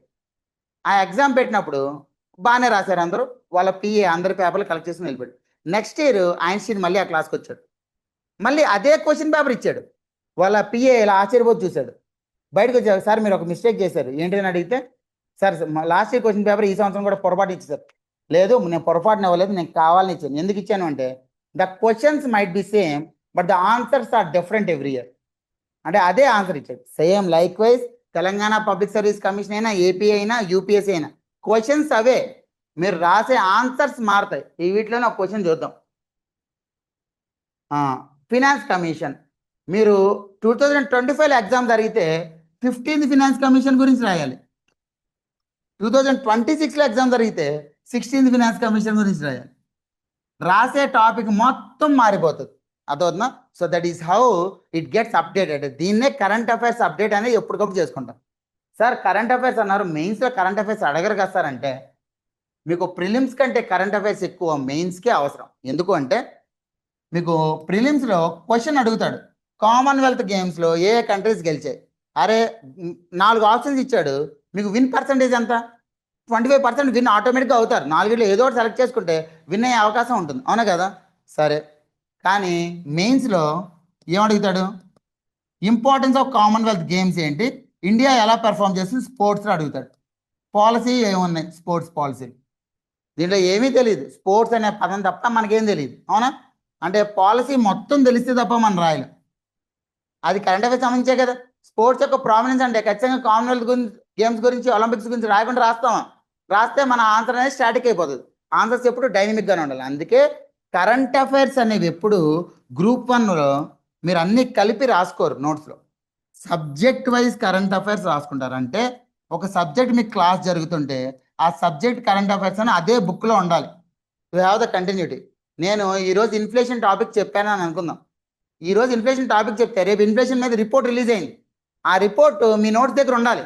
అప్పుడు మాత్రమే మొత్తం అంతా ఒకేసారి చూస్తారు, మీరు ఆన్సర్ చదవగలరు. అలా కాకుండా ఇన్ఫ్లేషన్ గురించి ఎక్కడ రాసి ఒక రిపోర్ట్ రిలీజ్ అయితే అది వేరే బుక్లో రాసుకొని నెక్స్ట్ టైం మళ్ళీ రిపోర్ట్ రిలీజ్ అవుతుంది అది వేరే బుక్లో రాసుకొని మొత్తం డిస్టర్బ్ అయిపోతారు. అర్థమైందా? అందుకే మెయిన్స్లో ఎప్పుడు సబ్జెక్ట్ వైజ్ కరెంట్ అఫైర్స్ అనేది ప్రిపేర్ అవ్వాలి మీరు, అది గుర్తుపెట్టు. నెక్స్ట్ ఫైనాన్స్ కమిషన్ మీకు ముందు నుంచి తెలిసిందే. ఈ పబ్లిక్ డెట్ డెఫిసిట్ మీకు ఎకానమిక్ క్లాస్లో చెప్తాను నేను. 2019 ముందు వరకు తెలంగాణ రెవెన్యూ సర్ప్లస్ అంటే మనకి ఎంత వచ్చిందో, రాబడి ఎంత ఉందో, అంటే what ever has achieved as a tax revenue కావచ్చు, నాన్ ట్యాక్స్ రెవెన్యూ కావచ్చు, దానికి మనం ఖర్చు పెట్టేది తక్కువ ఉండేది. మనకి రెవెన్యూ కంటే ఎక్స్పెండిచర్ తక్కువ ఉండేది 2019 వరకు. అందుకే 500 కోట్లు ఎక్స్ట్రా ఉంది మన దగ్గర, సర్ప్లస్ ఉంది. ఏ స్టేట్కి అలా ఉండేది కాదు. కానీ 2025 టైంకి అది డెఫిసిట్లోకి తీసుకొచ్చారు. డెఫిసిట్ అంటే రెవెన్యూ కంటే ఖర్చు పెట్టేది ఎక్కువ వచ్చేసింది. అంటే ఎక్కువ టెట్లోకి వెళ్ళిపోయాం, అప్పు ఎక్కువ తీసుకోవాలి కదా. నా దగ్గర 10 రూపాయలు ఉంటే నేను ఖర్చు పెట్టేది 20 రూపాయలు అయినప్పుడు మిగతా 10 రూపాయలు ఏం చేస్తాం? పక్కోటి దగ్గర తీసుకుంటాం. అంటే అప్పు పెరిగిపోయిందా? సో అలాంటి సిచ్యువేషన్ వచ్చింది కాబట్టి మీకు పబ్లిక్ డెట్ క్వశ్చన్ మమ్మల్ని అడుగుతాడా? అది. నెక్స్ట్ బడ్జెట్ చదువుకుంటే మీకు 3-4 క్వశ్చన్లు ఆటోమేటిక్గా వచ్చేస్తాయి మీకు, ఎందుకంటే ప్రతి దాంట్లోనూ బడ్జెట్ గురించి చదువుకోవాల్సిందే. నెక్స్ట్ ఈ క్వశ్చన్ సార్, స్మార్ట్ సిటీస్ ఒకే సంవత్సరం యూపీఎస్సీలో అడిగాడు, ఏపీపీఎస్సీలో అడిగాడు, టీజీపీఎస్సీలో అడిగాడు. అంటే మెయిన్స్లో ఇన్నిసార్లు అడిగాడు స్మార్ట్ సిటీ. అంటే స్మార్ట్ సిటీ ఇంపార్టెంట్ అని సార్. సో అలాగా కొన్ని టాపిక్స్ రిపీటెడ్గా వచ్చాయి చూడండి. ఈ రిపీటెడ్గా వచ్చి మీరు చదువుకుంటే మీకు చాలా హెల్ప్ అవుతుంది. Next e governance, ISRO science and technology paper రాస్తూ ఇస్రో చదవకుండా వెళ్ళామంటే ఆటోమేటిక్గా సినిమాకి వెళ్ళి హీరోని చూడకుండా వచ్చినట్టే, అదేనా? సో ఇస్రోని చదువుకోవాలి. ఎనర్జీ సోర్సెస్ ఇక్కడ చూడండి, ఎనర్జీ సోర్సెస్ ఇక్కడ ఉంది, ఎకానమీ పేపర్లో ఉంది, రెండు ఉన్నాయి. అంటే మీకు ఇక్కడ ఏం చెప్తున్నానండి నేను, ఒక టాపిక్ తీసుకుంటే do not expect that topic to be only in one paper. ఆ ఒక్క పేపర్లో దాని గురించి అడుగుతాడని కాదు. ఫర్ ఎగ్జాంపుల్ అర్బనైజేషన్ తీసుకుందాం. అర్బనైజేషన్ అనే టాపిక్ మీద నేను జర్నలిస్ట్ ఇవ్వచ్చు. అర్బనైజేషన్ అనే టాపిక్ అనేది హిస్టారికల్గా నేను అడగచ్చా? అంటే ఇండస్ వ్యాలీ సివిలైజేషన్ నుంచి నేను అర్బనైజేషన్ ఎలా నేర్చుకుంటున్నాను అడగచ్చు. అదేవిధంగా జాగ్రఫీలో అడగచ్చా? అర్బనైజేషన్ జాగ్రఫీ కాన్సెప్ట్, ఎంత ఏరియా అర్బనైజేషన్ అయింది, అర్బనైజేషన్ అవడానికి ఏ ఫెసిలిటీస్ కావాలా, జాగ్రఫీ కాన్సెప్ట్ నార్మల్గా. తర్వాత పాలిటీలో సొసైటీలో అడుగుదాం, అర్బనైజేషన్ అవడానికి సోషల్ ఫ్యాక్టర్స్ ఏంటివి, అంటే అర్బనైజేషన్ అయ్యింది ఏ రకంగా, ఫ్యామిలీ అనేది డివైడ్ అయిపోతుంది. ముందంతా జాయింట్ ఫ్యామిలీస్ ఉండే, ఇప్పుడు న్యూక్లియర్ ఫ్యామిలీస్ అయిపోయాయి. ఆ సోషల్ ఇష్యూ సొసైటీలోనూ అడుగుతాడు. ఎకానమీ, అర్బనైజేషన్ అనేది ఎకానమీ టాపిక్లో ఖచ్చితంగా వస్తుంది, ఎందుకంటే దాని యొక్క ఎకానమీ డెవలప్ అయింది కదా. అంటే ఒక అర్బనైజేషన్ కాన్సెప్టే మీకు 5 టాపిక్లతో లింక్ అయింది. సో ఇలాగే ప్రతి టాపిక్ కూడా మీరు ఇంటర్ డిసిప్లినరీ చదువుకోవాలి. ఇంటర్ డిసిప్లినరీ మీరు టాపిక్స్ అనేవి చదువుకోవాలి. అంటే ఒక టాపిక్ చదువుతున్నామంటే దీంట్లో పాలిటీ ఆస్పెక్ట్ ఏముంది, ఎకానమీ ఆస్పెక్ట్ ఏముంది, హిస్టరీ ఆస్పెక్ట్ ఏముంది, జాగ్రఫీ ఆస్పెక్ట్ ఏముంది, ఎన్విరాన్మెంట్ ఆస్పెక్ట్ ఏముంది, ప్రతి ఒక్క ఆస్పెక్ట్ టచ్ చేస్తారు. అప్పుడు మీకు ఓవర్వ్యూ అని, అంటే హోలిస్టిక్ పర్స్పెక్టివ్ వస్తుంది. సింపుల్. ఎందుకు సార్ మనకి ఎగ్జామ్ కండక్ట్ చేస్తున్నారు? గవర్నమెంట్ ఎగ్జామ్ కండక్ట్ చేసి ఎందుకు తీసుకుంటుంది? జనాలు ఎక్కువైపోయారన్నా? లేదు. అంటే ఒక ఆఫీసర్కి ఉండాల్సిన లక్షణాలు మన దగ్గర ఉన్నాయా లేదా, అంతేనా? ఒక ఆఫీసర్కి ఏం లక్షణాలు ఉండాలి సార్? మరి ఇక్కడ స్టీల్ బ్రిడ్జ్ ఉంది, స్టీల్ బ్రిడ్జ్ కట్టాలి అంటే ఫస్ట్ ఏం కావాలి? అసలు ముందు ఎక్కడైనా స్టీల్ బ్రిడ్జ్ కట్టారా, ముందు ఎందుకు కట్టలేదు తెలుసుకోలేదా? అంటే హిస్టరీ తెలుసుకోవాలా, హిస్టరీ తెలుసుకునే విధానం తెలియాలి. తర్వాత అసలు ఈ సాయిల్ అనేది స్టీల్ బ్రిడ్జ్ కట్టడానికి పనికి వస్తుందా, లేదా సాయిల్ బాగా లూజ్గా ఉండి బ్రిడ్జ్ అనేది కూలిపోతుంది, తెలియాలా? అది తెలియాలి. తర్వాత ఈ స్టీల్ బ్రిడ్జ్ కట్టాలంటే నేను ఎవరు పర్మిషన్ తీసుకోవాలి? సెంట్రల్ పర్మిషన్ తీసుకోవాలా, స్టేట్ పర్మిషన్ తీసుకోవాలా, జిహెచ్ఎంసీ పర్మిషన్ తీసుకోవాలా? ఇదంతా పాలిటీలో వస్తుందా? తర్వాత ఈ స్టీల్ బ్రిడ్జ్ కట్టాలి అంటే నాకు ఫండ్స్ కావాలి. ఈ ఫండ్స్ ఎలా యూజ్ చేయాలి? ఫండ్స్ ఎవరిస్తారు? ఫినాన్స్ కమిషన్ నాకు ఏమైనా ఫండ్స్ ఇస్తుందా? ఇదంతా ఎకానమీలో వస్తుందా? అంటే అదే స్టీల్ బ్రిడ్జ్ నేను సిమెంట్తో కట్టాలా, బసాల్ట్తో కట్టాలా? ఈ మధ్యకాలంలో ఫ్లై యాష్ బ్రిక్స్ అని వస్తున్నాయి. ఇళ్ళన్నీ కూడా ఫ్లై యాష్ బ్రిక్స్తోనే కడుతున్నారు, రెడ్ బ్రిక్స్తో కట్టట్లా. ఫ్లై యాష్ బ్రిక్స్తో కడితే యూజ్ ఏంటి అంటే science and technology, latest technologies తెలియాలా? అంటే మీకు ఒక ప్రాజెక్ట్ ఇంప్లిమెంట్ చేయాలి అంటే మీకు ఎవ్రీ హోలిస్టిక్ పర్స్పెక్టివ్లో మీకు నాలెడ్జ్ ఉండాలి వద్దా? అదే టెస్ట్ చేస్తున్నాడు. మీరు చదువుకోవాల్సింది కూడా అలాగే. To be an officer, be an officer, as simple as that. అర్థమైందా? రైట్. Next cyber crime. ఇక్కడ సైబర్ క్రైమ్ అడిగాడు. అదేవిధంగా పాలిటీలోను ఇక్కడ పాలిటీలోను సైబర్ క్రైమ్ అడిగాడు. జస్ట్ ఒక చోట ఏంటంటే సైబర్ క్రైమ్ అనేది టెక్నాలజీసే ఉన్నాయి, అదేవిధంగా ఒక చోట సైబర్ క్రైమ్ యొక్క ఎథికల్ ఆబ్లిగేషన్స్ ఏంటి, ఈ రెండు అడుగుతాడు. నెక్స్ట్ సార్ ఏపీ వరకే చెప్పారు ఇప్పటిదాకా, తర్వాత ఇంకా మనకేమన్నా యూపీఎస్సి కూడా ఉంది కొంత. అంటే అన్ని క్వశ్చన్లు తెలంగాణ గ్రూప్ 1లో వచ్చి ఏపీలో గ్రూప్ 1లో వచ్చినాయి. అన్ని క్వశ్చన్లు ఉన్నాయి, అన్ని క్వశ్చన్లు తెలంగాణ గ్రూప్ 1లో వస్తూ ఏపీ గ్రూప్ 1లో వచ్చు. అదే అన్ని క్వశ్చన్లు తెలంగాణ గ్రూప్ 1లో వచ్చినవి యూపీఎస్సీలో ఎన్ని క్వశ్చన్లు వచ్చు, ఎన్ని మ్యాచ్ అయ్యాయి, 19th century కండిషన్స్ ఎలా ఉన్నాయి, కంపారిజన్ ఎలా ఉంది, ట్రైబల్స్ ఎలా ఉన్నారు, జాగ్రఫీలో అర్బన్ గ్రోత్ ఎలా ఉంది, పాలిటీలో ఇన్ని క్వశ్చన్లు అరౌండ్ 10 క్వశ్చన్స్ మ్యాచ్ అయ్యాయి. ఎకానమీ, ఎన్విరాన్మెంట్, అంటే ఏ ఒక్క సబ్జెక్టు కూడా తెలంగాణ గ్రూప్ 1 అయితే ఏపీతోనూ లేదా యూపీఎస్సీతోనూ మ్యాచ్ కాకుండా అయితే లేవు. ఒక 60% మ్యాచ్ అయ్యే. మీకు ఏం కావాలి? ఇవే క్వశ్చన్స్, ప్రీవియస్ ఇయర్ క్వశ్చన్స్ మాకు లేవు అని చెప్పి అనుకునేదానికంటే ఏపీ క్వశ్చన్స్, యూపీఎస్సీ క్వశ్చన్స్ చూసుకొని ఆ టాపిక్స్ నోట్ డౌన్ చేసుకోండి. సార్ అదే క్వశ్చన్ అడుగుతాడు, అదే క్వశ్చన్ అడగడు, ఆ టాపిక్ అడుగుతాడు, క్వశ్చన్ వేరే టైప్ అడుగుతాడు. మీరేం చేయాలి? ఆ టాపిక్ తీసుకుని నోట్స్ చేసుకోవాలి. ఆ నోట్స్ చేసుకొని ఆ క్వశ్చన్ని రిపీటెడ్గా ప్రాక్టీస్ చేయాలి. ఆటోమేటిక్గా మీకు ఆ క్వశ్చన్ అనేది ఖచ్చితంగా తక్కువ టైం పడుతుంది, వేరే క్వశ్చన్కి హెల్ప్ అవుతుంది, టైం మేనేజ్మెంట్ బెటర్గా అవుతుంది. Next the most important topic general essay. General essay అలా అడిగారు సార్, ఓన్లీ జనరల్ ఎస్సే. మీరు చూడండి, ఇందాక చూసిన వాటిలో జనరల్ ఎస్సే సేమ్ అవే topics, economy topics, social inequality topics.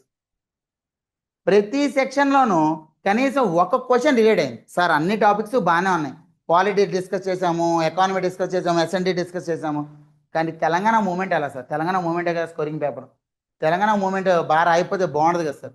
మరి ఇప్పుడు ఇక్కడ చూడండి సార్, తెలంగాణ మూమెంట్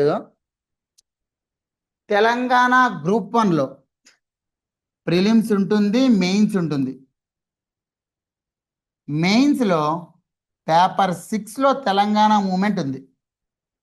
అదేవిధంగా ఒక మంచి ఇంట్రెస్టింగ్ థింగ్ ఏంటి అంటే తెలంగాణ గ్రూప్ 2లో 4 పేపర్లు ఉంటాయి. పేపర్ 1, 2, 3, 4. నేను ఇందాక ఏం చెప్పాను? తెలంగాణ గ్రూప్ 1 ప్రిలిమ్స్ ఏదైతే ఉందో paper 1 as it is syllabus, same to same ditto, ఒక బేసిక్ ఇంగ్లీష్ తప్ప. అదేవిధంగా తెలంగాణ గ్రూప్ 1లో పేపర్ 6, తెలంగాణ గ్రూప్ 1లో పేపర్ 4 స్టాంప్, ఈవెన్ ఒక వర్డ్ కూడా చేంజ్ ఉండదు, సేమ్ టు సేమ్ సిలబస్. అదేవిధంగా ఇక్కడేమో హిస్టరీ పాలిటీ సొసైటీ ఉంది గ్రూప్ 2లో, ఇక్కడేమో ఎకానమీ ఉంటుంది. History polity society paper 2, paper 3, economy paper 4. అంటే తెలంగాణ గ్రూప్ 2 అనేది గ్రూప్ 1లో 70% మాత్రమే, మిగతా 30% ఆన్సర్ రైటింగ్ స్కిల్స్ ఉంటాయి మీకు. అంటే group 2 plus answer writing skills is equal to group 1. So మీరు గ్రూప్ 1 ప్రిపేర్ అవ్వండి. మీరు గుర్తుపెట్టుకోవాల్సింది, మీరు చదివేది ఓన్లీ గ్రూప్ 1కి మాత్రమే కాదు, గ్రూప్ 2 కూడా దాంట్లో ఉంటుంది. Aim for the best. ఒకవేళ అది మిస్ అయితే గ్రూప్ 2 అనేది మీకు ఆటోమేటిక్గా తగులుతుంది. So aim for the highest అనమాట. అర్థమైందా? రైట్. సరే, సో ఇక్కడ నేను చెప్పబోయేది ఏంటంటే ఎప్పుడైతే పేపర్ 6 తెలంగాణ గ్రూప్ 1లోను, పేపర్ 4 తెలంగాణ గ్రూప్ 2లోను as it is ditto syllabus అన్నప్పుడు తెలంగాణ గ్రూప్ 2 అనేది December 15th, 16th, 2024 గ్రూప్ 2 జరిగింది ఎగ్జామ్. దీంట్లో పేపర్ 4 ఉంది. అదేవిధంగా 2016లో ఎగ్జామ్ జరిగింది, దీంట్లో కూడా పేపర్ 4 ఉందా? అంటే గ్రూప్ 2లో 2 సార్లు జరిగింది తెలంగాణ మూమెంట్, గ్రూప్ 1లో ఒకసారి జరిగింది. ఒక్కసారి ఎన్ని క్వశ్చన్స్ మ్యాచ్ అయ్యి ఎలా మ్యాచ్ అయ్యి చూద్దాం. ఇది గ్రూప్ 1 క్వశ్చన్. ముల్కీ రూల్స్ ఏ రకంగా ఉన్నాయి నైజాం 1990లో, అదే దానికి సంబంధించి ఎంసీక్యూ క్వశ్చన్ గ్రూప్ 2లో అడిగాడు. ఇది గ్రూప్ 2 క్వశ్చన్, ఇది గ్రూప్ 1 క్వశ్చన్, సేమ్ టాపిక్ మీద. Next 6 point formula. అంటే ఇదేమో అక్టోబర్లో జరిగింది ఎగ్జాము, ఇదేమో డిసెంబర్లో జరిగింది. 6 పాయింట్ ఫార్ములా ఎప్పుడైతే నేను అక్టోబర్లో ఇది చూశానో డిసెంబర్లో కూడా అదే క్వశ్చన్ అడుగుతాడు, నాకు తెలియాలా వద్దా? 6 point formula. Next all party account which we call it as GO number 36. GO number 36. Next Girglani committee, Girglani commission, Srikrishna committee, Srikrishna committee. ఇది ఓన్లీ 2022 పేపర్తో చూస్తేనే, 2024 పేపర్తో చూస్తేనే. ఒకవేళ 2017 పేపర్ చూస్తే 30 క్వశ్చన్లు, సారీ 30 క్వశ్చన్లు కాదు, సారీ 24 క్వశ్చన్లు మ్యాచ్ అయిపోతాయి. 24 క్వశ్చన్లు గ్రూప్ 2 క్వశ్చన్తో మ్యాచ్ అయిపోతాయి. అంతలాగా సిమిలారిటీ ఉంటుంది. అంటే మీకు ప్రీవియస్ ఇయర్ క్వశ్చన్స్ ఉన్నాయా లేవా? ఉన్నాయి, కానీ దాని ఫార్మాట్ వేరు. నేనేం చెప్తున్నాను, ప్రీవియస్ క్వశ్చన్స్ టాపిక్స్ చూడాలి, not the questions. A topic మీద అడిగాడు, అది నా దాంట్లో ఏ టాపిక్ మీద అడుగుతాడు. Simple sir. మరి ఒక సంవత్సర కాలంగా నోటిఫికేషన్ లేవు కదా, మరి ఎలా చదువుకోవాలి అంటే, ఆ సమయంలో టౌన్ ప్లానింగ్ ఆఫీసర్ జరిగింది, ఫారెస్ట్ బీట్ ఆఫీసర్ జరిగింది, ఫారెస్ట్ సెక్షన్ ఆఫీసర్ జరిగింది, ఎండోమెంట్స్ ఆఫీసర్ జరిగింది, ఇన్ని ఎగ్జామ్లు జరిగాయి. ఆ ఎగ్జామ్లో క్వశ్చన్ పేపర్లు ఉంటాయి కదా, ఆ క్వశ్చన్ పేపర్లో టాపిక్లు అడుగుంటారు కదా, ఆ టాపిక్లు ఇంపార్టెంటేనా? అవి చూసుకుంటే చాలు మీరు. అర్థమవుతుందా? అది. Next Naxalite movement. ఇది ఈ యొక్క సిమిలారిటీతో Telangana group 1 paper 6 Telangana movement కూడా మీరు ఈజీగా ప్రిపేర్ అవ్వచ్చు. One thing only, previous year questions ఎప్పుడైతే చూస్తామో ఆ డేటా అనేది మనకి టైం సేవ్ చేసుకోవడానికి ఉపయోగపడుతుంది. ఏదైతే టైం సేవ్ చేసామో, ఒక హాఫ్ అన్ అవర్ సేవ్ చేస్తే వేరే క్వశ్చన్స్ అనేవి ఇంకా బాగా రాయొచ్చు. అదవుతుందా? 15 క్వశ్చన్స్ అన్ని రాస్తేనే మీకు మార్క్స్ అనేవి వస్తాయి. ఒకసారి చూద్దాం. హైయెస్ట్ ఎంత సార్? 550 మార్క్స్. ఎంతకి? 900 మార్క్స్కి 550 మార్క్స్ అంటే ఎంత? 65%, అరౌండ్ 63% అలా వస్తుంది. తర్వాత ఎంతమందికి సార్ 500 కంటే అబోవ్ వచ్చి 500, which is a very very big number. 52 మంది 500 వచ్చాయి. 52 మందికి 500 వస్తాయి. ప్రతి ఒక్కరికి కూడా డీసీ రాలా. డీసీ ఎన్ని ఉన్నాయి? 45 ఉన్నాయి డీసీలు. అందులో మళ్ళీ రిజర్వేషన్ ఉంటుంది. అంటే ఓన్లీ ఇవన్నీ కూడా రిజర్వేషన్ కాకుండా అన్ని కేటగిరీలు కలిపి. మరి రిజర్వేషన్ 500 కంటే కింద వాళ్ళకి కూడా ఇవ్వాలి డీసీలు. అంటే 500 మార్కులు వచ్చినా సరే మీకు డీసీ వస్తుందని నమ్మకం ఉండదు. సో 500 మార్కులు అంటే ఎంత? Around 56 to 60%. 56 to 60 వస్తే అప్పుడు ఎన్ని పోస్టులు అనేవి? 563 ఉన్నాయి, విచ్ ఈస్ హై. ఈసారి దీంట్లో సగం ఉంటాయి. అంటే ఎప్పుడైతే నెంబర్ ఆఫ్ పోస్టులు తగ్గుతాయో కాంపిటీషన్ అవుతుంది, పెరుగుతుంది. As simple as that. So competition పెరిగింది అని అనుకుందాం. ఈసారి ఎంత? 65% మీకు మినిమం రావాలి. అంటే 530 నుంచి 550కి మినిమం రావాలి మీకు మార్కులు. 550 మార్కులు అనుకుందాం, కానీ మిడిల్ ఫిగర్ 540 అనుకుందాం, 6 పేపర్లు కాబట్టి. అంటే ఒక్కో పేపర్ ఎంత రావాలి సార్? 6 పేపర్లు అంటే 90 మార్క్స్, అంతేనా? 6 ఒక్కొక్క పేపర్, రైట్. 90 మార్క్స్ అంటే 15 క్వశ్చన్లు ఉన్నాయి. అంటే ఒక్కొక్క క్వశ్చన్ ఎన్ని మార్కులు కావాలి? 6 మార్కులు. As simple as that. అంటే యావరేజ్గా జనరల్ ఎస్సే ఉంది సార్, ఇది ఉంది సార్ అంటే నార్మల్గా చూద్దాం. సో 6 మార్క్స్ ఒక క్వశ్చన్కి రావాలి. ఒక పేపర్లో మీరు ఒక క్వశ్చన్ వదిలేశారు అని అనుకుందాం. ఒక పేపర్లో ఒక క్వశ్చన్ వదిలేశారు. 5 పేపర్లు కలిపి ఎన్ని క్వశ్చన్లు వదిలేదు సార్? 5 క్వశ్చన్లు. 5 ఒక్కొక్క దానికి ఎన్ని మార్కులు? 6 మార్కులు. 5 into 6 ఎంత? 30 మార్కులు. ఇక్కడ ఎన్ని మార్కులు సార్? 550కి ఫస్ట్ మార్కు, 500 మార్కులకి డీసీ రాలేదు. ఒక్కసారి మీరు 30 మార్కులు కానీ మీరు తక్కువ వస్తే అసలు కాంపిటీషన్ అన్నా ఉండే ఛాన్స్ ఉందా? ఛాన్సే లేదు. ఎందుకంటే డీసీ కోసమే ఇంతమంది ఉన్నారు. మిగతా అంతా 563 పోస్టులకి ఎంత కాంపిటీషన్ ఉంటుంది ఎక్స్పెక్ట్ చేసుకోండి. 470 వచ్చిన వాళ్ళకి పోస్ట్ రాలేదు సార్, అంత కాంపిటీషన్ ఉంది. సో దీన్ని బట్టి మీకు ఏమర్థమైంది? 65% మీ target. 550 is your target, not the top mark sir. 550 ఈజ్ అ టార్గెట్ ఉండాలి, అప్పుడు సక్సెస్ అవుతారు. 550 టార్గెట్ అంటే ఒక్కొక్క క్వశ్చన్కి 6 మార్కులు పడాల్సిందే, వేరే ఆప్షన్ లేదు. 6 మార్కులు ఖచ్చితంగా సాధించాలి ఒక్కొక్క క్వశ్చన్కి, రైట్. సార్ తెలంగాణ గ్రూప్ 1 ఒకటే రిజల్ట్ ఉంది కదా, మరి అదొక్కటే మాత్రం ఫాలో అయితే ఎలా అంటే, మన సిస్టర్ స్టేట్ చెల్లమ్మ చూద్దాం, ఆంధ్రప్రదేశ్. ఆంధ్రప్రదేశ్ చూస్తే 525 2023 భానుశ్రీ. ఇంకా 26ది రిజల్ట్ రిలీజ్ అయింది కానీ మార్కులు రిలీజ్ చేయాల. దీంట్లో చూస్తే వీళ్ళకి ఇంటర్వ్యూ 75 మార్కులకి ఇంటర్వ్యూ తీసేయండి, అరౌండ్ 470 మార్కులు. వీళ్ళకి 5 పేపర్లే. అంటే ఎన్ని మార్కులు సార్ ఒక్కొక్కటి? 5 8 40, 5 9 45, 90, మినిమం 90 మార్కులు. అవునా? అంటే వీళ్ళకి 15 క్వశ్చన్లేనా? అంటే వీళ్ళకి కూడా 6 మార్కులైనా మినిమం రావాల్సింది. అంటే సేమ్ టు సేమ్ కంపారిజన్ ఉందా లేదా? అన్ని ఏపీ తెలంగాణ చూసినా సేమ్ టు సేమ్ అనేది మనకి రావాల్సి ఉంటుంది. Similar, not same to same, similar ఫార్మాట్లో రావాల్సి ఉంటుంది. నెక్స్ట్ సార్ మరి ఎలా సార్ నేను ప్రిపేర్ అవ్వడము? నాకు తెలుగు మీడియంలో ప్రిపేర్ అవుతున్నాను, ఎలా ప్రిపేర్ అవ్వాలి? ఇంగ్లీష్ మీడియంలో ప్రిపేర్ అవుతున్నాను, ఎలా రాయాలి నాకు తెలియదు సార్ అంటే సింపుల్ ఒకటే, మీకు వైట్ పేపర్ ఉంది. ఈ వైట్ పేపర్లో మీరు ఆన్సర్ వాడికి ఎక్స్ప్రెస్ చేయాలి. అది ఫ్లో చార్ట్లో ఎక్స్ప్రెస్ చేయొచ్చు, డయాగ్రామ్లో ఎక్స్ప్రెస్ చేయొచ్చు, పాయింట్లో ఎక్స్ప్రెస్ చేయొచ్చు. పారాగ్రాఫ్ మాత్రం ఎక్స్ప్రెస్ చేయకూడదు, ఎందుకంటే పారాగ్రాఫ్ అనేది ఫార్మాట్ పోయింది. సో ఇవన్నిట్లోనూ మీరు ఎక్స్ప్రెస్ చేయొచ్చు మీ ఆన్సర్ అనేది. ఎక్స్ప్రెస్ చేయాలంటే ఏ రకంగా రాస్తారు? మీరు ముందు ఒక కాన్సెప్ట్ని అర్థం చేసుకోవాలి. అర్థం చేసుకుని నోట్స్ రాసుకోండి. ఒక్కసారి నోట్స్ ఇన్ డీటెయిల్ నోట్స్ ఉంది అంటే ఒక 5 సార్లన్నా రివిజన్ అవ్వాలి. ఎగ్జామ్ ముందు రివిజన్ చేసి ఊరుకుంటాం సార్, ఆన్సర్ రైటింగ్ రావాలి కదా, టెస్ట్ రాస్తాం. టెస్ట్ రాస్తే సరిపోతుందా? టెస్ట్లో తప్పులు చేస్తామా? ఆ తప్పుల్ని కరెక్ట్ చేసుకుని మళ్ళీ రివైజ్ చేస్తాం. Correct and revise. ఇదే మళ్ళీ నోట్స్లో రాసుకుంటాం. ఇది మళ్ళీ రిపీట్. ఇదే సైకిల్ చేయాలి సార్. ప్రిపరేషన్ అంటే ఇదే. ఎన్ని ఎక్కువ సైకిల్స్ చేస్తే అన్ని ఎక్కువ మార్కులు వస్తాయి. As simple as that. ఎందుకంటే ఎప్పుడు కూడా ఒక కాన్సెప్ట్ని ఎవరు ఫస్ట్ టైం విన్నప్పుడే 100% అర్థం చేసుకోలేరు. ఎవరికి ఆ క్యాపబిలిటీ లేదు. 100% గుర్తుండదు. ఫస్ట్ టైం విన్నప్పుడు ఒక 50% గుర్తుండదు. సినిమా ఒకసారి చూస్తే 50%, రెండోసారి చూస్తే కొన్ని సీన్లు చెప్పగలుగుతాం, బాగా ఉన్న సీన్. 3 సార్లు చూస్తే ఇంకొన్ని ఎక్కువ సీన్లు చెప్పగలం. ఒక 5 సార్లు చూసామంటే ఏ సీన్లో ఏ ఎక్స్ప్రెషన్ పెట్టాడో ఇన్ డీటెయిల్గా ఎంత టైంలో పెట్టాడో కూడా చెప్పేస్తాం, అవునా? అదే విధంగా ఇక్కడ కూడా ఒక్కొక్క మార్కు పెరగాలండి, మీరు పెట్టే ఎఫర్ట్ పెరగాలి. ఎన్ని ఎక్కువ సార్లు రివైజ్ చేస్తే అంత మంచిది. అది. So this is regarding the trends of Telangana group 1 examination.